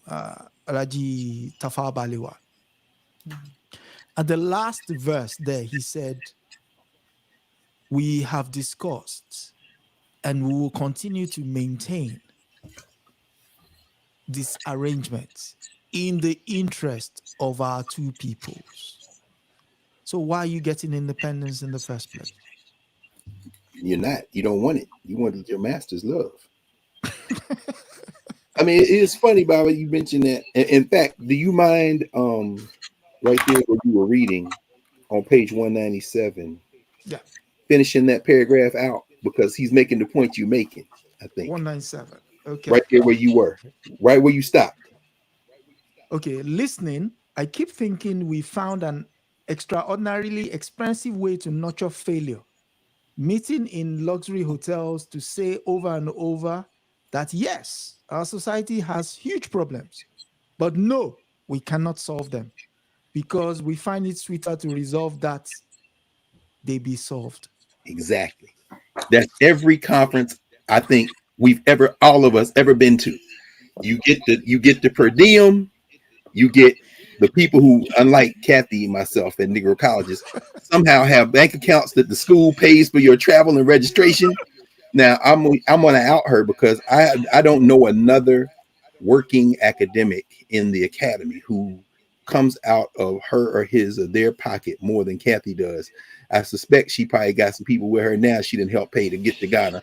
That's what she does. But these people who write these magnificent books on African history and culture, who do all this work so they can go to these luxury hotels, get their registration, their lanyard, and sit up and talk about how Black people are not free and now they've gotten to the point now where they turn our misery into Black joy. So in the moment of being beat by the police, we did a little dance. And so in that little dance, we see the resistance of Black people. What the hell are you doing? My master paid me to come to this hotel. And as Armah says, we find it sweeter to resolve that they be solved than actually resolve. So in meeting, we put out a little document. Anyway, I said all that to say that Armah's it's not even frustration. That shade you mentioned, Aya, that's his age, and that's why you say, don't get mad at me, take it up with Armah. The beautiful thing about this, oh Lord, that echo is there, isn't it? I pulled my microphone off and see. The beautiful thing about this is Armah is an age mate of Shoyinka. He's an age mate of a little younger than of Chinua Achebe. This is what James Curry is writing about in Africa Writes Back. The rest of these Negroes went along. Armah would not go along. And so Armah is settling scores with his age mates. Just like we wouldn't get into between an argument between our grandmothers and their sisters. You can't handle that's not your fight. Stay out that argument. You don't have a horse. Now, what we see academics do is they go back in time, and the elders whose arguments they like, they use them to beat up the other elders. This happens all the time among academics. So they misinterpret Marcus Garvey, or they go back and try to beat up somebody, Queen Mother. Why? Because you are on the side of the Negroes who quit. This is what Jay Carruthers used to call the rejected strain. When Harold Cruz wrote Crisis of the Negro Intellectual, for example, Cruz is arguing with John Henry Clark. He's arguing with John Killens. He's arguing with Paul Robeson and Lorraine Hansberry. He's arguing with people he was in the room with. But what Dr. Carruthers used to always say is that, there's a rejected strain of Black liberation people who say we can win. And that's the rejected strain because generation after generation of African people all over the continent, all over Africa and the diaspora, they train these Negro academics to beat up anybody Black who thinks we can be free. And then they will give them all the awards and all that. So I said all to say that when you talk about at the beginning, as he mentions those Africans, George G.M. James, who taught in Arkansas, now University of Arkansas Pine Bluff, Arkansas A&M College, his people are from Guyana. And of course, Sheikh Anta Diop, Senegal, Theophile Obenga, Congo. And just looking at those names and thinking about those names, the one African who comes out of the United States before, well, Furman, of course, Haitian, who we learned, Kat and I and so many others because of Asa Hilliard, who kind of introduced Furman to us, and his stuff is not written in English, it's mostly French, although the big book, The Inequality of the Races, has been translated into English years ago. So you can get that. He's like a Sheikh Anta Diop figure, except he's in the 19th century talking about the connections of African people. But Chancellor Williams out of, I think, is it Bennesville, I think, South Carolina. Again, South Carolina becomes a keystone for a great deal of this work, right? Because those Africans never stopped being Africans, and they were clear about it. Chancellor Williams, who comes to D.C., his house is still up in Northeast DC. He built his house with his hands. Chancellor Williams, who lived almost to be 100 years old, built this big house, worked at Howard for years, was a protege, junior protege, and I know Deb is here, I think. Deb knows the story, heard, but not a junior protege of William Leo Hansberry at Howard, who was Chancellor Williams in many ways marginalized at Howard when he was teaching. He's in the student newspaper. You can go in the digital access to the Hilltop, the student newspaper at Howard University. Anybody can get it if you go on Howard's website. Go to the library system and look for the digital version of the Hilltop. You got him in there arguing with Howard students back in the 70s and 80s. They're saying, Chancellor Williams, these are Muslim students. They mad at Chancellor Williams because Chancellor Williams said the Arabs enslaved us too. And so the Black kids who are Muslims jump on Chancellor Williams. They don't know enough to know Chancellor Williams trying to shake y'all away. And Chancellor Williams is like, fine. He fires back. He said, you think I'm going to let you kids intimidate me because y'all just found out about Assalamu alaikum? Let me be very clear about who these people who you are bowing down to. I'm saying I have to say that that's the rejected strain. Armah in this book is like, it's not enough for me to point to the future and the present. As an elder, I'm going to take on my age mates too. Because we got a problem with this. And it made me think, I think it makes us all think of how important it is to lift up the victories. To lift up, like you just did, Kat, this sister, the mayor in Hollywood, South Carolina. Because, you know, I looked her up. I guess she was in the State House before that. Looks like she was in her 40s. You spent some time with her. I'm wondering if she was in the State House. Yes. Was she there when they took the Confederate flag down? Shardell Murray. Because she looks like she's in her 40s. She might be in her late 40s. Yeah. She actually, I think she's about 44 or 45 years old. Okay, mid 40s. Okay. The reason I wonder that because when those Africans in South Carolina, and this is on C-SPAN if anybody wants to watch it, when Nikki Haley gives herself credit, I took down a Confederate. You ain't do nothing. That South Carolina legislators stayed up all night one day arguing about taking that flag down. And those Africans that came to the well of the South Carolina State House, all the elected representatives, and told why this flag got to come down, it was a beautiful moment of African people in the wake of that slaughter at Mother Emanuel. And I'm wondering if she was one of them. But I see now these white boys trying to challenge her, saying that she used the town's Facebook page because her brother was running for the State House. We can win. And we don't have to have everybody with us. We just have to stay the course. And as Chancellor Williams said, which inspired Ayi Kwei Armah in part to follow the migrations, it doesn't start on this side of the water. And I'm glad you expanded it to the west coast of Africa, Kat, because now they're trying to do that too. Oh, no, keep going. No, I want to keep going. We know y'all ain't gonna let us stop with a 1619 history. So we got to go into the Atlantic and stand up in the dungeon and say it starts here. No, it don't start in the dungeon. Keep going. No, we can't keep going. We don't want to keep going. So I'm wondering what you all think about the metaphor in the book of these translators who have these jobs, who may want to be free, who may not want to be free, but are torn because they can't see even as much as Nefert and Jehudi and them can see, and Sally eventually sees, which we can build some companions, because it seems like that group of translators is a metaphor for so many of us. You know what I'm saying? Who, when we see it, it's like, okay, did we win? Okay, I'm coming out now. But you're not going to fight. Seems to me that's part of what's going on in South Africa right now with this election. It's like so many people think we could get free. I don't know, though. But what do y'all think about that? Want to go first, Sister Adams?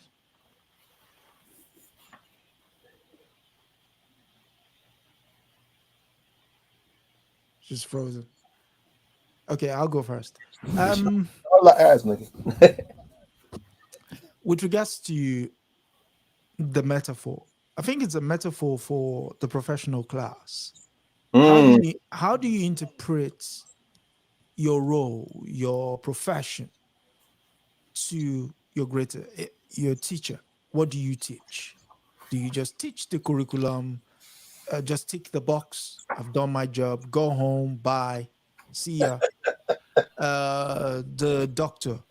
Do you look after the elderly amongst your community? Do you do, as a lawyer, are you willing to go the extra mile to listen? Not hear, but just listen to what is being said before you. Someone comes to you with a case. You're already doing a mental calculation of how much hours you can bill as opposed to the case before you. My God. You know, you're a janitor. Oh, well, I've clocked up now. I'm going home. But yet, there are people who still waiting on the fact that, okay, you're working in a hospital and you know what germs do so essentially what you are being asked to do now is interpret your work in relation to your community. You're a Yes. shopkeeper. Someone comes in, oh, and you can tell that they're struggling. Mm. There you go. You want to have that extra? Because the bottom line is not going to impact you. It's not. I mean, only recently, the there's a bill going through parliament that food prepared by restaurants should not be chucked at the end of the day, or should be given to the homeless. This is in the UK. In the UK, I mean, it's still being talked about. Uh-huh. But in France, it's already the law that you cannot chuck food Oh. away. You have to take it to the homeless shelter. So again, we live in the West, and fantastic. We live in the West. I saw when I came to DC last year, I saw one picture, and no, the year before actually.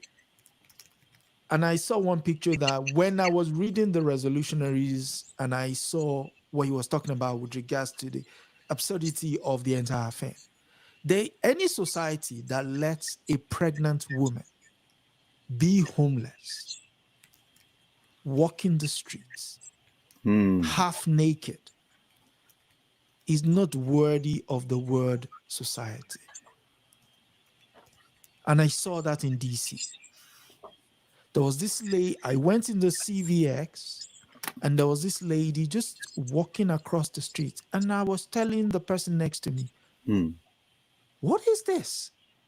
I said, oh, she's homeless. I'm like, and? Can't you see she's pregnant? I mean, even in the UK, yes, same capitalist ideal, and a pregnant woman would not be allowed to be walking homeless on the streets. But it's like all rules, all bets are off. Do whatever. I'm like, this is not normal.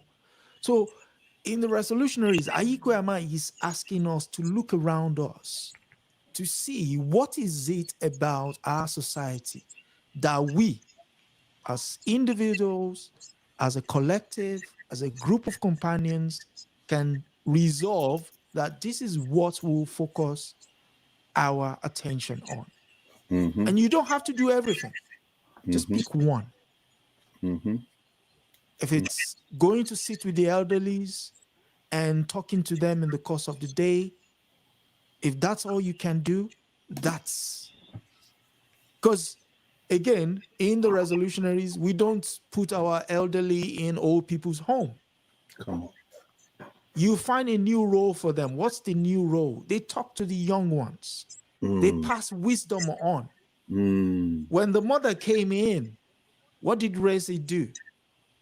Immediately, sat next to the woman and was listening to everything she was saying. And that is how I grew up. Yes. The notion that your granny is the bastion of knowledge. And as they say in the African circles, when an older head goes, it's as if a library has burnt, because you're never going to get those nuggets again. So we can resolve to say, okay, here are people who are going to sit with the elderly and let them tell their stories to you. And in those stories you can use in your own lives. So, Sister Aya. In reading through this, he definitely grapples with this issue of who is he referring to? How do we do this work? I see Insight News says, how do we learn to be our authentic selves with ourselves and with the world? First, how do we discover and teach ourselves who our authentic selves are? And I'm going to read a portion of what Ayi Kwei Armah says, that there's so many portions that could answer that question, but that I hope begins to address that. One of my concerns in reading the book, though, was, and I realized that he couldn't do everything in this book, and he did cover a lot of ground in this book. I mean, he even covers, what would we call it, female castration or genital mutilation, whatever terminology you want to use. He covers a lot in this book. Yes, he does. But I wonder focusing on the translators, which obviously is who he is. He understands this work. And even the other examples that he gave, whether they're not hints of the talented 10th in this, as in the issues of Africa are going to be resolved by the quote unquote intellectuals, and not as much conversation about all the other people, the masses, so to speak. But coming back to the elites and the intellectuals and so on, if I go on page 452, he says, we're talking of the way we make a living, Benga said. Whose are we? African intellectuals. Too general, he said. You think we should narrow things down if we intend to act on our conclusions? So we focus on ourselves as translator interpreters, language people. That's more practical. We agreed before that it would be impractical to cut off our sources of income while figuring out how best to live and work. So this is like the privileged folk talking about, hey, you know, I want to keep my standard of living and stuff, but we want to be free. And so that in this book, I don't see a lot of conversation with the brother who, you know, his mother is selling what little she has for him to get on one of these boats where he's already paid an imam or marabot to pray over them. And then everybody goes and dies anyway, except him and maybe one other two people. But how everybody is capitalizing on the despair and the hopelessness of other people. You know, this man wanting to marry Rama, but it's like, hey, yeah, you want to marry, but you got resources. How you going to take care of our daughter? Okay, well, I'll go over to Europe, because everyone who makes it goes to Europe or America first and then comes back, is what he says. Okay, you got to read the book. Okay, so he goes on to say, what we didn't ask was whether there was only one way for people like us to make a living the way we're doing now. Is there a different way, I asked? If we want to get serious, Juti said, we'll find one or make one. Could you expand on that, Sally asked. It's quite clear we each have to make a living. The way we do it is by servicing the status quo. We're doing system maintenance for a system we have no interest in maintaining. For a system we want to replace with something better, an African system. We keep talking about African. What does Africa mean? What does it mean to be an African? Okay, yet to be designed. While designing the new, we serve the old. Okay, the ideal situation would be to be able to make a living while servicing vision. Right. And I would say that for me, that's what keeps me going. I go and I practice law right now so I can pay people in Opobo, and we can fund the school, and we can do some other things, and we can get land and have a farm, and people be able to live and work. I mean, that's it. And so, you know, and when you do this work, you got to find companions, because as someone who is married and has children, it's like, wait a second, family needs resources. Where your salary? Where you made money? Where'd it go? Oh, it's gone. You know, it's like, okay, but anyway, that's a whole other conversation for another. Okay. That's the conversation. Where would the funding come from? Sally asked. It's beautiful, Sister Sally. The straightforward way you articulate important questions. Said in Kemet, the style was called Ma'at. Coming back to what Kathy said at the beginning, if we need to live in the now listen to Juity. If we need to live in the style to which our education has accustomed us, Juity said, we'll have to continue making our living the same old way. And that's the trap that most of us are caught in, right? Crap, yo. But if we want to innovate, how does one fund a rupture if all income comes from the status quo? Yikes. And then he goes on to answer some of the questions. I'm going to jump around a little bit. He says, no spoilers.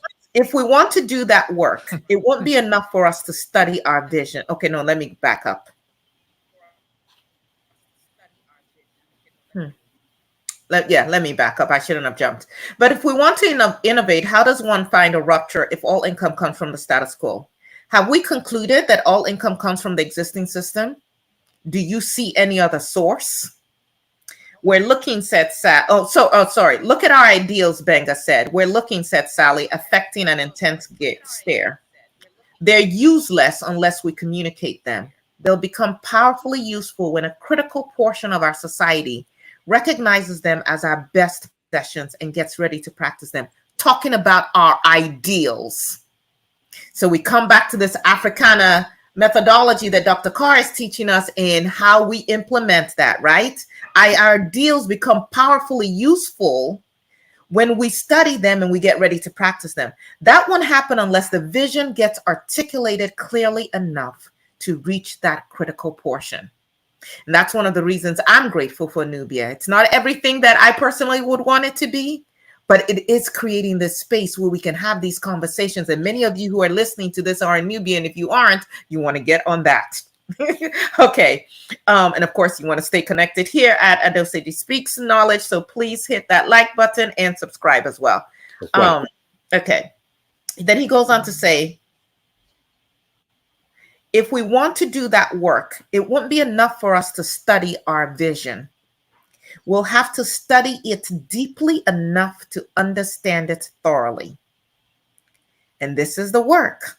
This is the quiet. This is not the rah-rah. This is not the looking cute. This is not the Nubians, y'all forever be wanting to buy a t-shirt with a saying. Nah, it's going to have to go deeper than that. I know I'm being shady, and I'm owning it. Okay. No, that's not shade. Don't say that shade, because that becomes the proxy for doing something. And if we do something with the resources, that's important. And that's the step beyond that. But no, that's not a shade. That's an acknowledgement that that's, if it's not a means to an end, it's a diversion. Absolutely. Thank you. Yeah.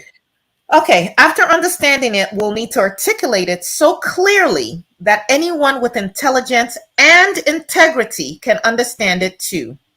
The most intelligent will want to work with it. So, to articulate the vision attractively. And John Henry Clark talks about this. If you want to teach, you got to be able to, like, I think he used the word entertain, but I think it's about articulating it attractively. Yeah, he would say, you got to hold your audience. You got to hold your audience. That's right. Ma'at again, Sister Sally Benga said, Juwati said, to do that and to make a living doing it. That is the challenge we've avoided so far in our cleverness. Where we be clever, or were we just afraid it couldn't be done? There it is. What a huge challenge, working for the future and managing to get paid for it. And they go on. But I do want to bring up this issue of what is African, right? He says, much of what we call African culture, if it originates in the time after Arab and European invasions, is really the adjustments made by society under immense enemy pressure. It's an error to call our adjustments to slavery African culture. A slave hustling to survive within a slaving system does not create African culture. He makes a makeshift slave culture. So when we talk about for the culture, and we're doing all these kind of crazy stuff and saying it's for the culture. And he goes on to say, it's true. Lack of knowledge about our past has crippled African spirits. One last part that I'm going to read. Help me, Benga, Anna Amma said. You tell them what kind of person Juwiti's father was. You knew him better than I did. He was an African, Professor Benga said. An African? My mother was puzzled. You see, he was always thinking about Africa, not himself, his family, or his tribe. Africa, how we might rise together. That was the dream that brought us here. The time he met Nana Amma. We flew in from Leopoldville, Kanasha today to this city. He insisted I accompany him. He didn't go anywhere without me. And he goes on to talk about what he was doing. And he said, I wasn't in politics. This is Benga speaking. Scholarship was my life. Studying the European classics, I ran into a paradox. The ancient Greeks kept writing about a more ancient source in Africa, Egypt. That's how I got interested in Egyptian hieroglyphics. Juwiti's father was organizing party cells, talking about what work can we be doing? He talked openly about ending European oppression, working for African freedom. I was amazed when he brought his colleagues to see me. What did he want? He wanted me to organize African history seminars for party activists. There it is. One thing excited him, information about Africans acting together. And so when we talk about what work we need to do, I don't care what your field is, engineering, music, medicine, architecture, whatever it is. If we are not grounded in who we are as African people, and as Kathy said, going way back, we're just going to be maintaining a system that we say we don't want. Even when we're trying to do something different. Is that what I mean? I'm sitting here because again, everybody, as you reading the book, as you go into the book, you know, Benga being Jehudi's elder, Benga knowing Jehudi's father, who knew Nana Amma, who is Nefert's mother, and then to evoke Leopoldville, which we now know as Kinshasa. I mean, the Congo, everything being, which is Patrice Lumumba. I mean, and I just want to interject this in the context of a question that Insight News put in the chat some time ago, which asks, what will happen when lots and lots of Africans in the diaspora decide to connect financially and otherwise to the African continent? Will Africa embrace or resist? If resistance, so what? I think immediately about somebody like Dr. Yvonne Shiro, not Yvonne Shiro, Yvonne Sion. Yvonne Shiro is a scholar. There's some other kind of Yvonne Sion, who was Dave Chappelle's mom, who worked for Patrice Lumumba for 2 years in the Inga Dam project in Congo. She knew him. When we see Dave Chappelle, we're seeing somebody who grew up in a household where his mother and father, particularly his mother, she was not only a convicted Pan-Africanist, she is a global Pan-Africanist, worked on the continent of Africa, worked in those revolutionary movements. And her son, when he got jammed up with Comedy Central, of course, he goes to South Africa and they say he's crazy and that's how I kind of thing. I'm raising out to say this. Dave Chappelle not going to free us.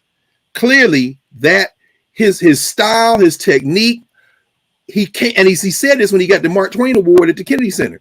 He says, my mother, who told me to be, he called it a griot, or really a jolly, but your storytelling, your entertainment, your compelling ability to translate, you've pumped it full of errant stuff so that if you're listening very closely, you can still hear the deeper influences of Africa, but it has become so commingled with this other stuff that the question I'm raising is he helping us when he goes to South Africa? And this is where I want to end with this. In these South African elections, one of the things came up in the feed and watching the election returns.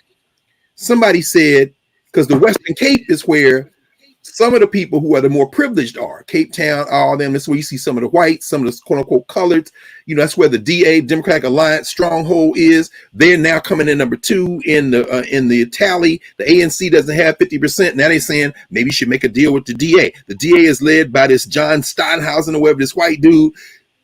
And they're for neoliberal politics, privatizing stuff, this kind of thing. All that to say this.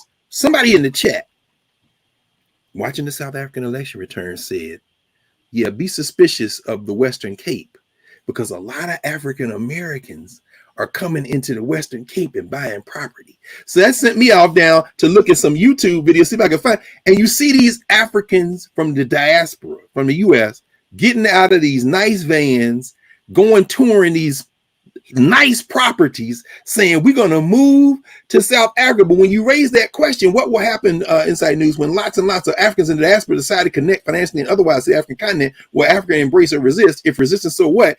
As you're reading that piece, as they're debating with themselves, these people are looking to either maintain or enhance their lifestyles by becoming, so their version of Pan-Africanism is even worse. You know what I'm saying? And they will find, as Bob Moses, Charlie Cobb used to say when they went to Tanzania in the 70s, an international black bourgeoisie that will embrace them at the expense of these poor black people who are so desperate in a place like South Africa that there's some of them voting for the DA because they said, I ain't got no electricity, I ain't got no water, the ANC is enriching itself. I'm willing to drink the dirty water of the DA and privatize everything if it means I'm going to have electricity and water. Are we conspiring? And if we're not going to conspire, as you raised the question, Aya, and this is not a spoiler alert, whether or not they answer the question or not, the question was raised in the book. Does it mean us getting out of these lifestyles we've grown accustomed to by virtue of our education? I'm asking because all of us have the luxury to be here on a Saturday without having to be out and earning our daily bread through the sweat of our brow in the moment to be able to talk about this. We're going to have to change the way we live to do this.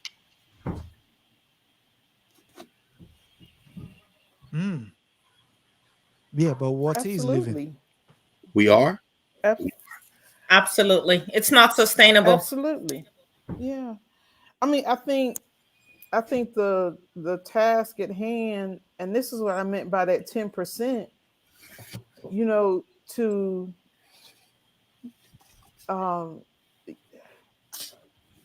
to be able to dig deeply in the thing that you are passionate about. And some of us are in some spaces that allow some resources for us to dig deeply, Mm-hmm. right? But to absolutely be able to have a skill, not just your body, not just some funding, but something that will help us build the world that we want. I think that I think that's what I mean when we're talking about something parallel, because it's something that it doesn't leave people high and dry, quit your job tomorrow, but it's how do you shift to something that then is going to Wow. break away from the thing. So Yeah. that's how I see it. Yes. Oh. And I think I wanted to add, because I said something early on in the conversation about seeing oneself through the different characters. And I think I wanted to say that I definitely see parts of me in different characters, but the conversation that Sally has around the meta nature, Mm, literally, that was mm. me. I was like, I trust the people who are translating. Y'all got this. And I literally, I ran away from sitting in a class with Dr. Obinga when he was at Temple. I had the benefit of traveling when we left London and we got on the train and went to Paris, and to sit in the space with him. I'm glad I did that. But I just kept thinking, I don't think I need to do the language.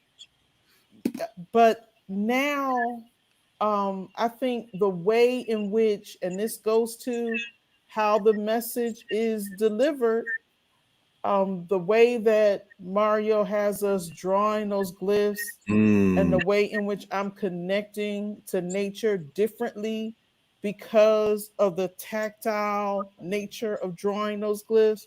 Yes. Like I feel like I'm Sally. I just didn't, it didn't hit me the right way, but the right messenger showed up, and I'm like, I get it now. I Mm. get it now. So even in my oral and literary traditions of the African world, it's a class that runs in the fall. And typically we start we move backwards, and then we end with something like Ptahhotep. Wow. But I am like, just for my class, we're going to write, those glyphs Wow. in the class, just so they'll have a feel. I'm like, if Drake can, throw up, an owl on his gear, I'm like, Right. who knows what our students will do? No Who question. knows? So Kathy, to that point, if all of us can answer that, which one of these characters or combination of these characters did you most relate to or see yourself the most in? Well, that's not fair. Yeah, yeah. Hmm. Hmm. I don't know. In terms of just taking L's, Judy.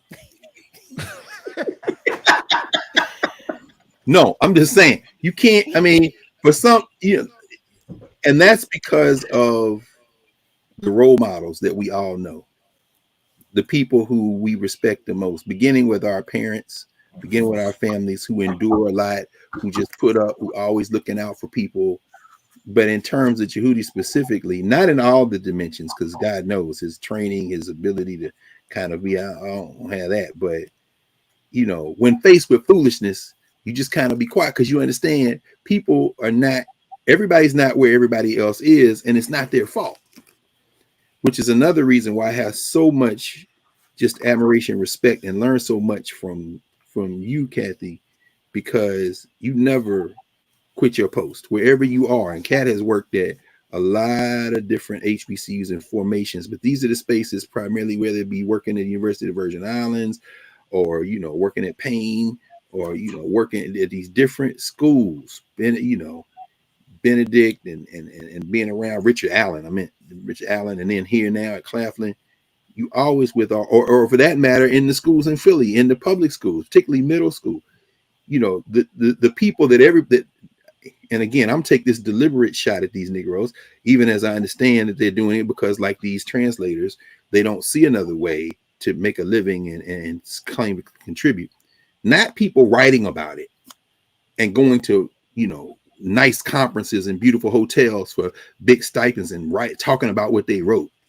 No, somebody who is sitting with people. Oh my God, Kathy, you remember this better than I do. I didn't even realize, you know, right there around the corner from E. Washington Roads Middle School in North Philly, where you and your mom worked as teachers, there was a strip club. I'm like, wait, there's a strip club around the corner from me anyway. I was like, I mean, this is the hood. Do you understand what I'm talking about? Now, Negroes will write a book on that and talk about, oh, how they had black joy in the hood and pedagogy and how we can intervene.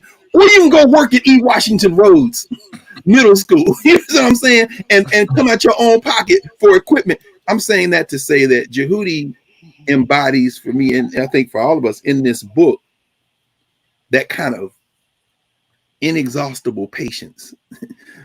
You know, and understand I'm not beating up black people. You understand? I'm gonna talk to the child, I'm gonna sit with the elder, I'm gonna be, you know, and not because I'm trying to score points, because I understand that this brings joy and this brings community, and that's the only way we're gonna do it. We can't beat up black people, but we can't tolerate Negroes either to be the standard. And so he's able to balance that. I'm not going with you Negroes making all this money, doing all this kind of thing. I'm not going to kill y'all, but I'm not going to allow you to be the model. And it's not, as you say, Aya, finally, it's not loud work.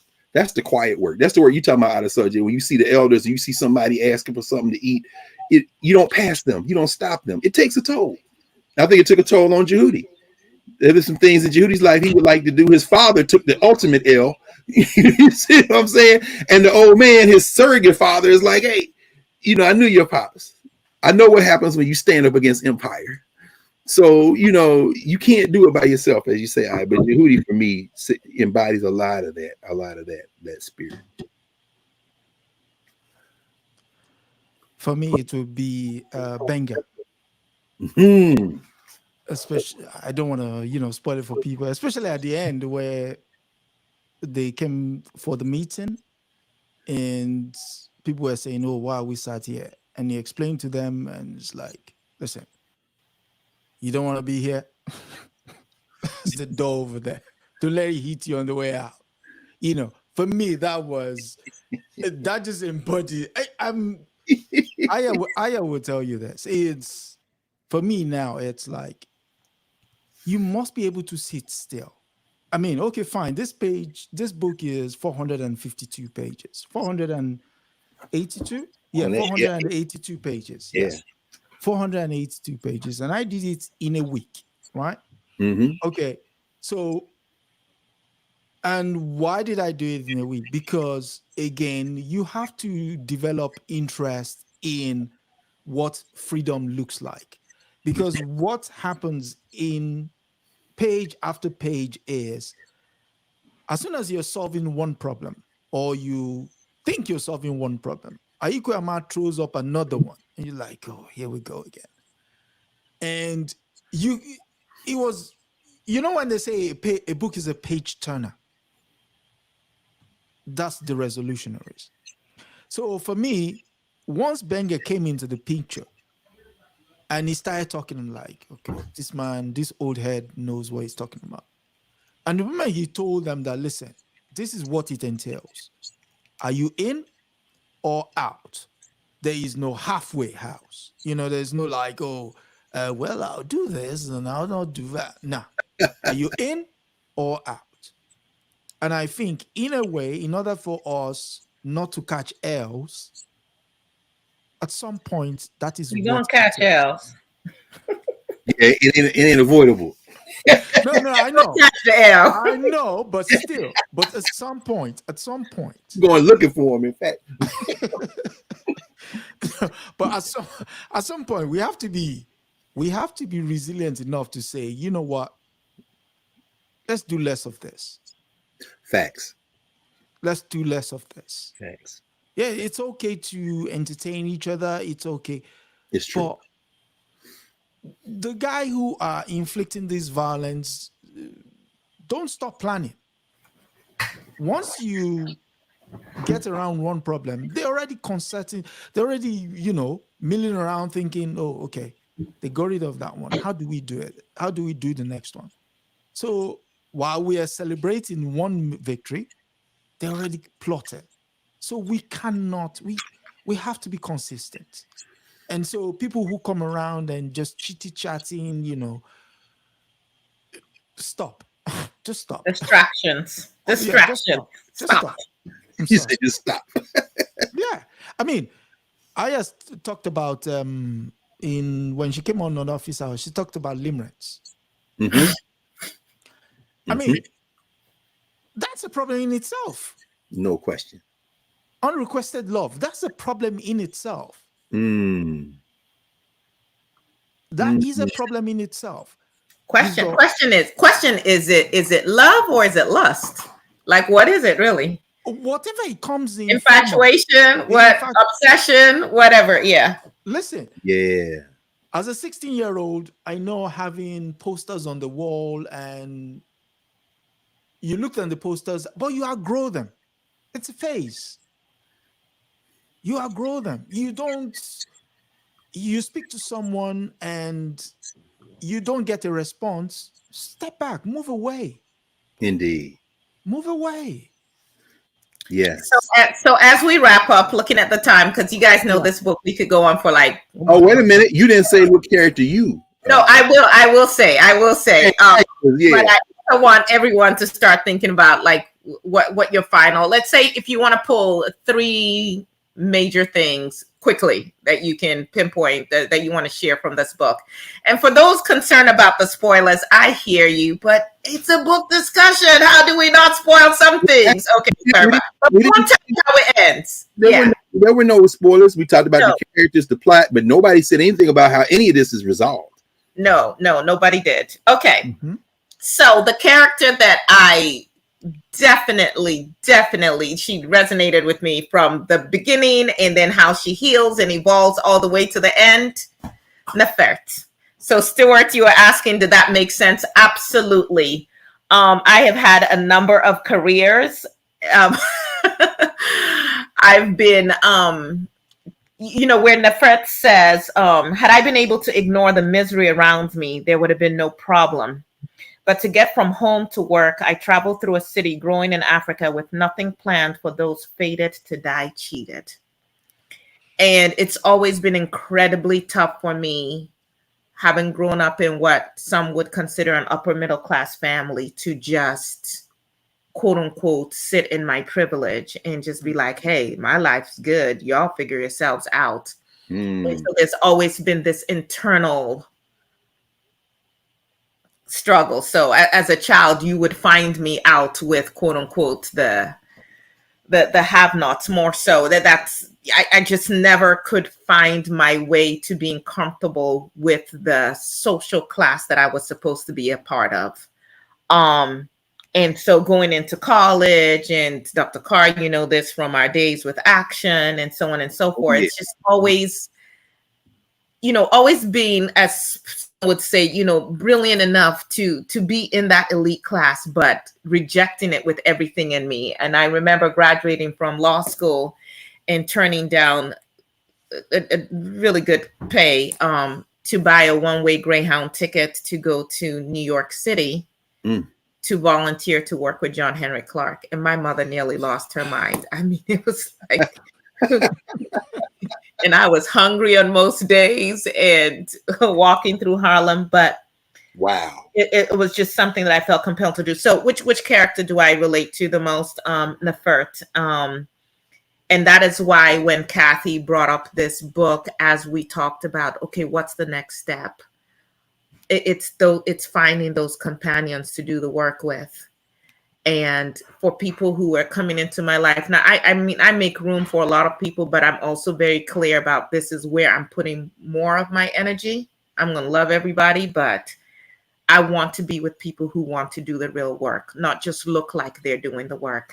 And that's really important to me. And just looking for solutions in my community and just saying, okay, I don't have all the keys and I certainly don't have all the resources, but how do I work effectively with what I do have? And who can I find that I can maybe partner with, and we can do a little bit more and a little bit more, and maybe we convince some more people until we take this back, however long it takes us. I say. I say. Cat, you got. I know Cat has to step away Ashe. from everybody. That's. Mm, mm, Mm. mm, mm. So you posed the question earlier. What's three takeaways? So Sister Catherine, what's your three takeaway from the book? I think my three takeaways include: number one, you don't need to build a mass movement. That it is the small groups of people who are committed to the work in the same way in which you are, and can bring a similar kind of energy. When your energy is low, they can bring a little more energy, and when your energy is high, you can bring some of that energy when they are low. But it doesn't have to be everybody aiming to influence thousands of people. Right. That it really is going to be some people who, just in the space where they are looking around and saying, how do I help you do that thing? I have this skill. I can show up on Saturdays. um, I think that there is just the beauty of thinking about a common African language Mm. and getting the Europeans out of how we communicate with each other. Come on.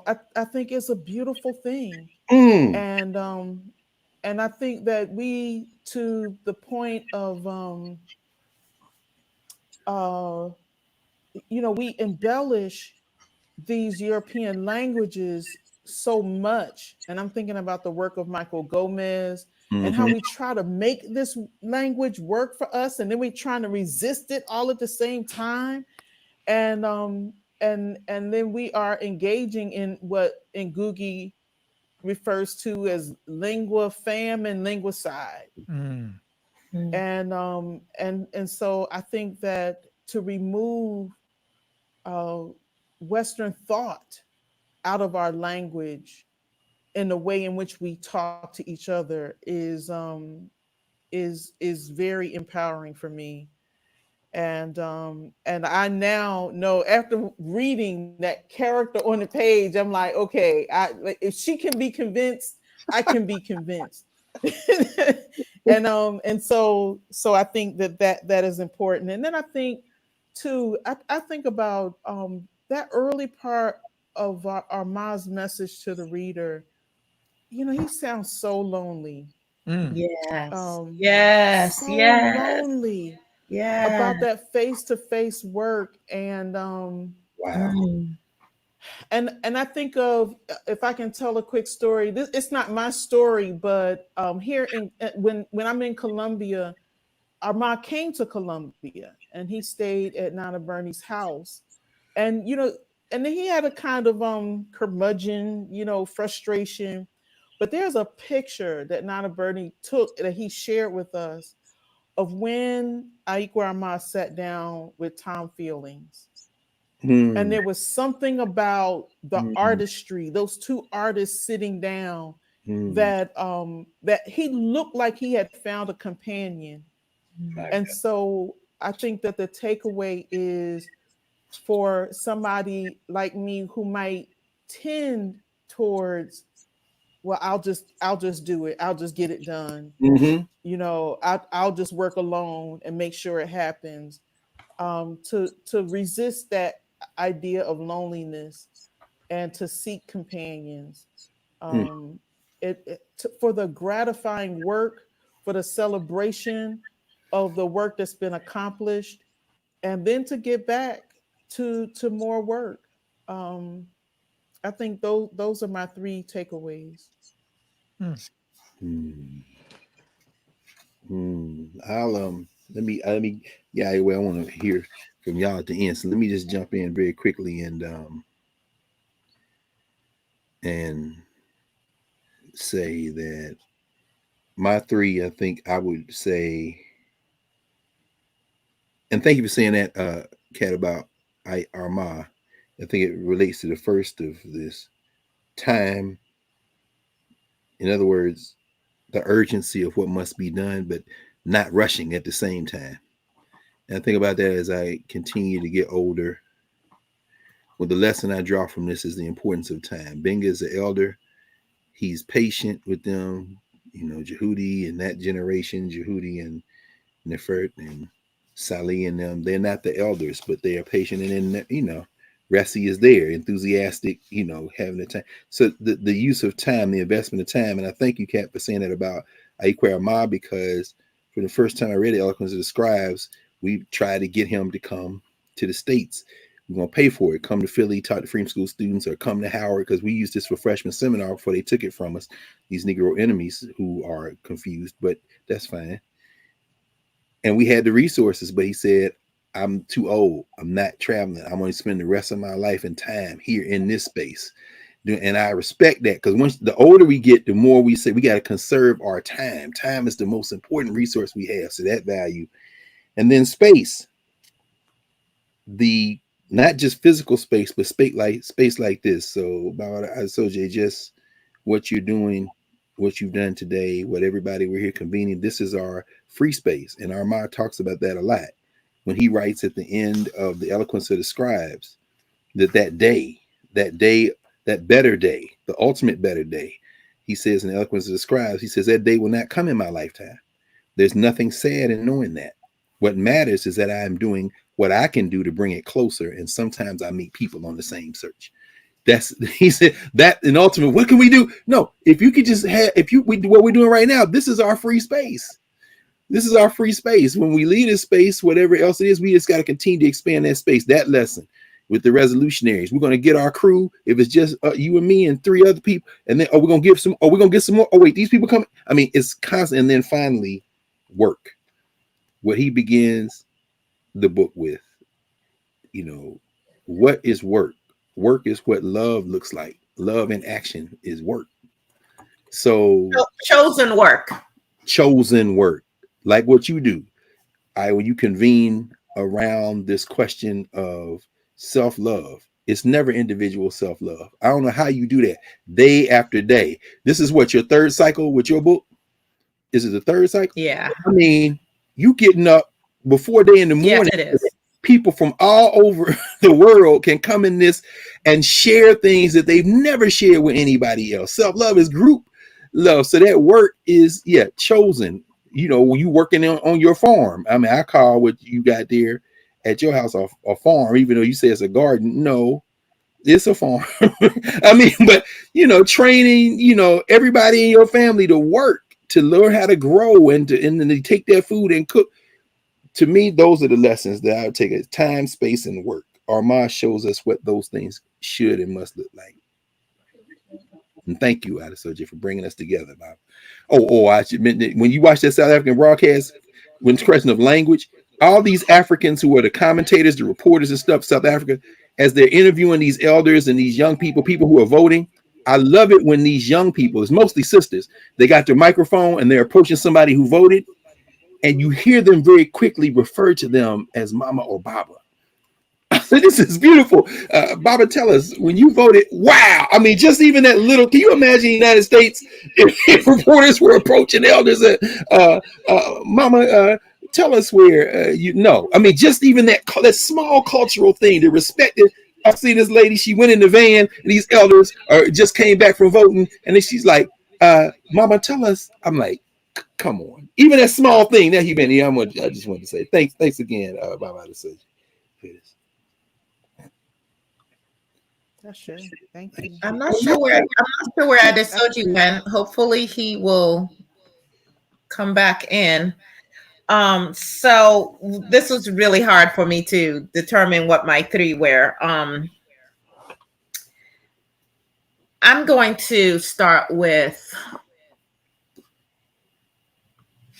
how this society, this social structure, wherever we are as Black people in this world, how it can engender a sense of extreme powerlessness, which is a phrase that Sally used as she described what she experienced as a child, and how people can then present as a result of that, and the importance of being patient with one another. Mm. Because we really do have to hold space for each other to heal. And you saw that with the two older ladies, Nana Ama and Yaye Lisa Ba. And Nana Ama is like, I haven't talked about these things. I probably should. But it was space that had been created for her to get that out and for that healing to take place. And I know that sometimes I have this, I'm getting better as I get older, and I hopefully wiser, where it's just like, can we get to the, let's get the work done. But when people are so traumatized, they may show up in ways where you just want to slap them because it's like you should know better. Um, but that's not the answer. So extreme powerlessness, being aware of that and creating space, healing spaces for people. That was one. The second thing for me was that our work really requires companionship. Um, and I'm grateful for those that I consider companions in my life, and I'm looking forward to meeting more people who will be companions in my life, and that I will be a companion to as well. There's reciprocity there. It's not about a take, and it's not about a drain. If you're in someone's life and you're draining them, that ain't it. That ain't it. That's right. Kathy has added incredible value to my life. It's my goal to Me too. add as much to her, and if not to her, to other people by proxy. It's not always back to that person, although I definitely want to do that. But it's, she's fed me. How do I feed other people who will go on and feed other people, and so on and so forth? And then the last thing, there's so much. Of course, I had already brought up my liberation hinges on cultural unity, but I do want to say this because so many of us, I'm in this healing work. That's a lot of what I do, right? So because so many of us battle with depression, I really did want to point out something that was written on page 413. The beauty of your imagination is beckoning. When you are feeling depressed, let me go back to that page and read it as it is. Mm. From here, they call it depression. It's part of your beauty. That's enough to make one wish for ugliness. If you've ever experienced depression, you know what I'm talking about. Not really. The pain may come from staying in one place when it's time to move. What kind of motion? From here to where we want to be. There's beauty in that journey. Mm. If you're depressed being where we are now, it's the beauty of your imagination beckoning to you. It is not, as social structure would say, time to quit, throw in the towel, kill yourself, go drink some something, smoke some whatever, lose your mind, have no response. That's not it. It's the beauty of your imagination beckoning to you for us to create a different reality. Adesoji, thank you so much for this opportunity. And of course, Greg Carr and Catherine Adams, forever grateful to you too. Thank you, sis. No, Thank thank you. you. Thank you. Technical hitches aside, thank you very much. Thank you. Thank you. But it's What are your three? oh, okay. So my free, you. my That's right. free one, patience. Mm. Um knowing what the problem is true, because my people would say "Tabamon ton go ale- tabamon go ton go ale- ton go aje, amo ba se ma toju ẹ," which is, once you know what your problem is half solved. Wow. You've you've gotten that. The last but not the least is, again, going back to the issue of reading. You cannot, I mean, you saw it in the end. What do you require? Resources. What? We need books. So you can't get beyond that if you do not study, you know. And some people might be worried with the idea of, oh, I have so many books, I've not read them. Yes, gather them. Right. And in the course of time, read them. Come on. In the course of time, read them. You know, there are people who read 5 books at once.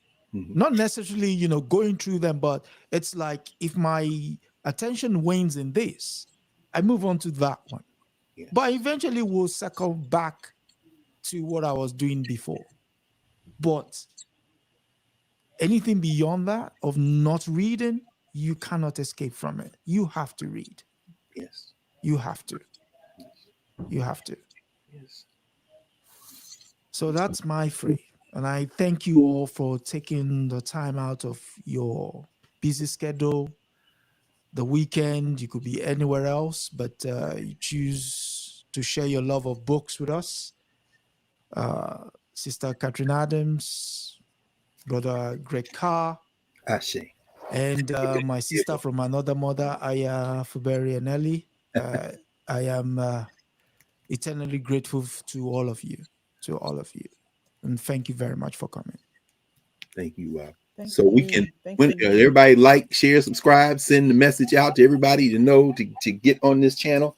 So we're gonna do this again soon, right? With some more people, huh? We're gonna do another. People already saying in the chat. Yeah, we'll do something else. Once Sister Aya nags me to buy another book, we'll do so. And one sister Kathy or Dr. Carr, well, Greg, you know, get me to get another book. We'll just keep passing it on. Keep passing it on. Everybody in the chat Keep is. I passing mean, it this on. this discussion has been incredible in the chat. So thanks everybody for. Thank you very much. Thank you. All right, back to work. Continue. Good. Yeah. Good night. Good night. Good night. Take care, Kathy. Safe travels. Yeah, enjoy Thank it. you. This time, take us with you. Thank No. you. All right, see you all soon. Love you. Yeah. Good night.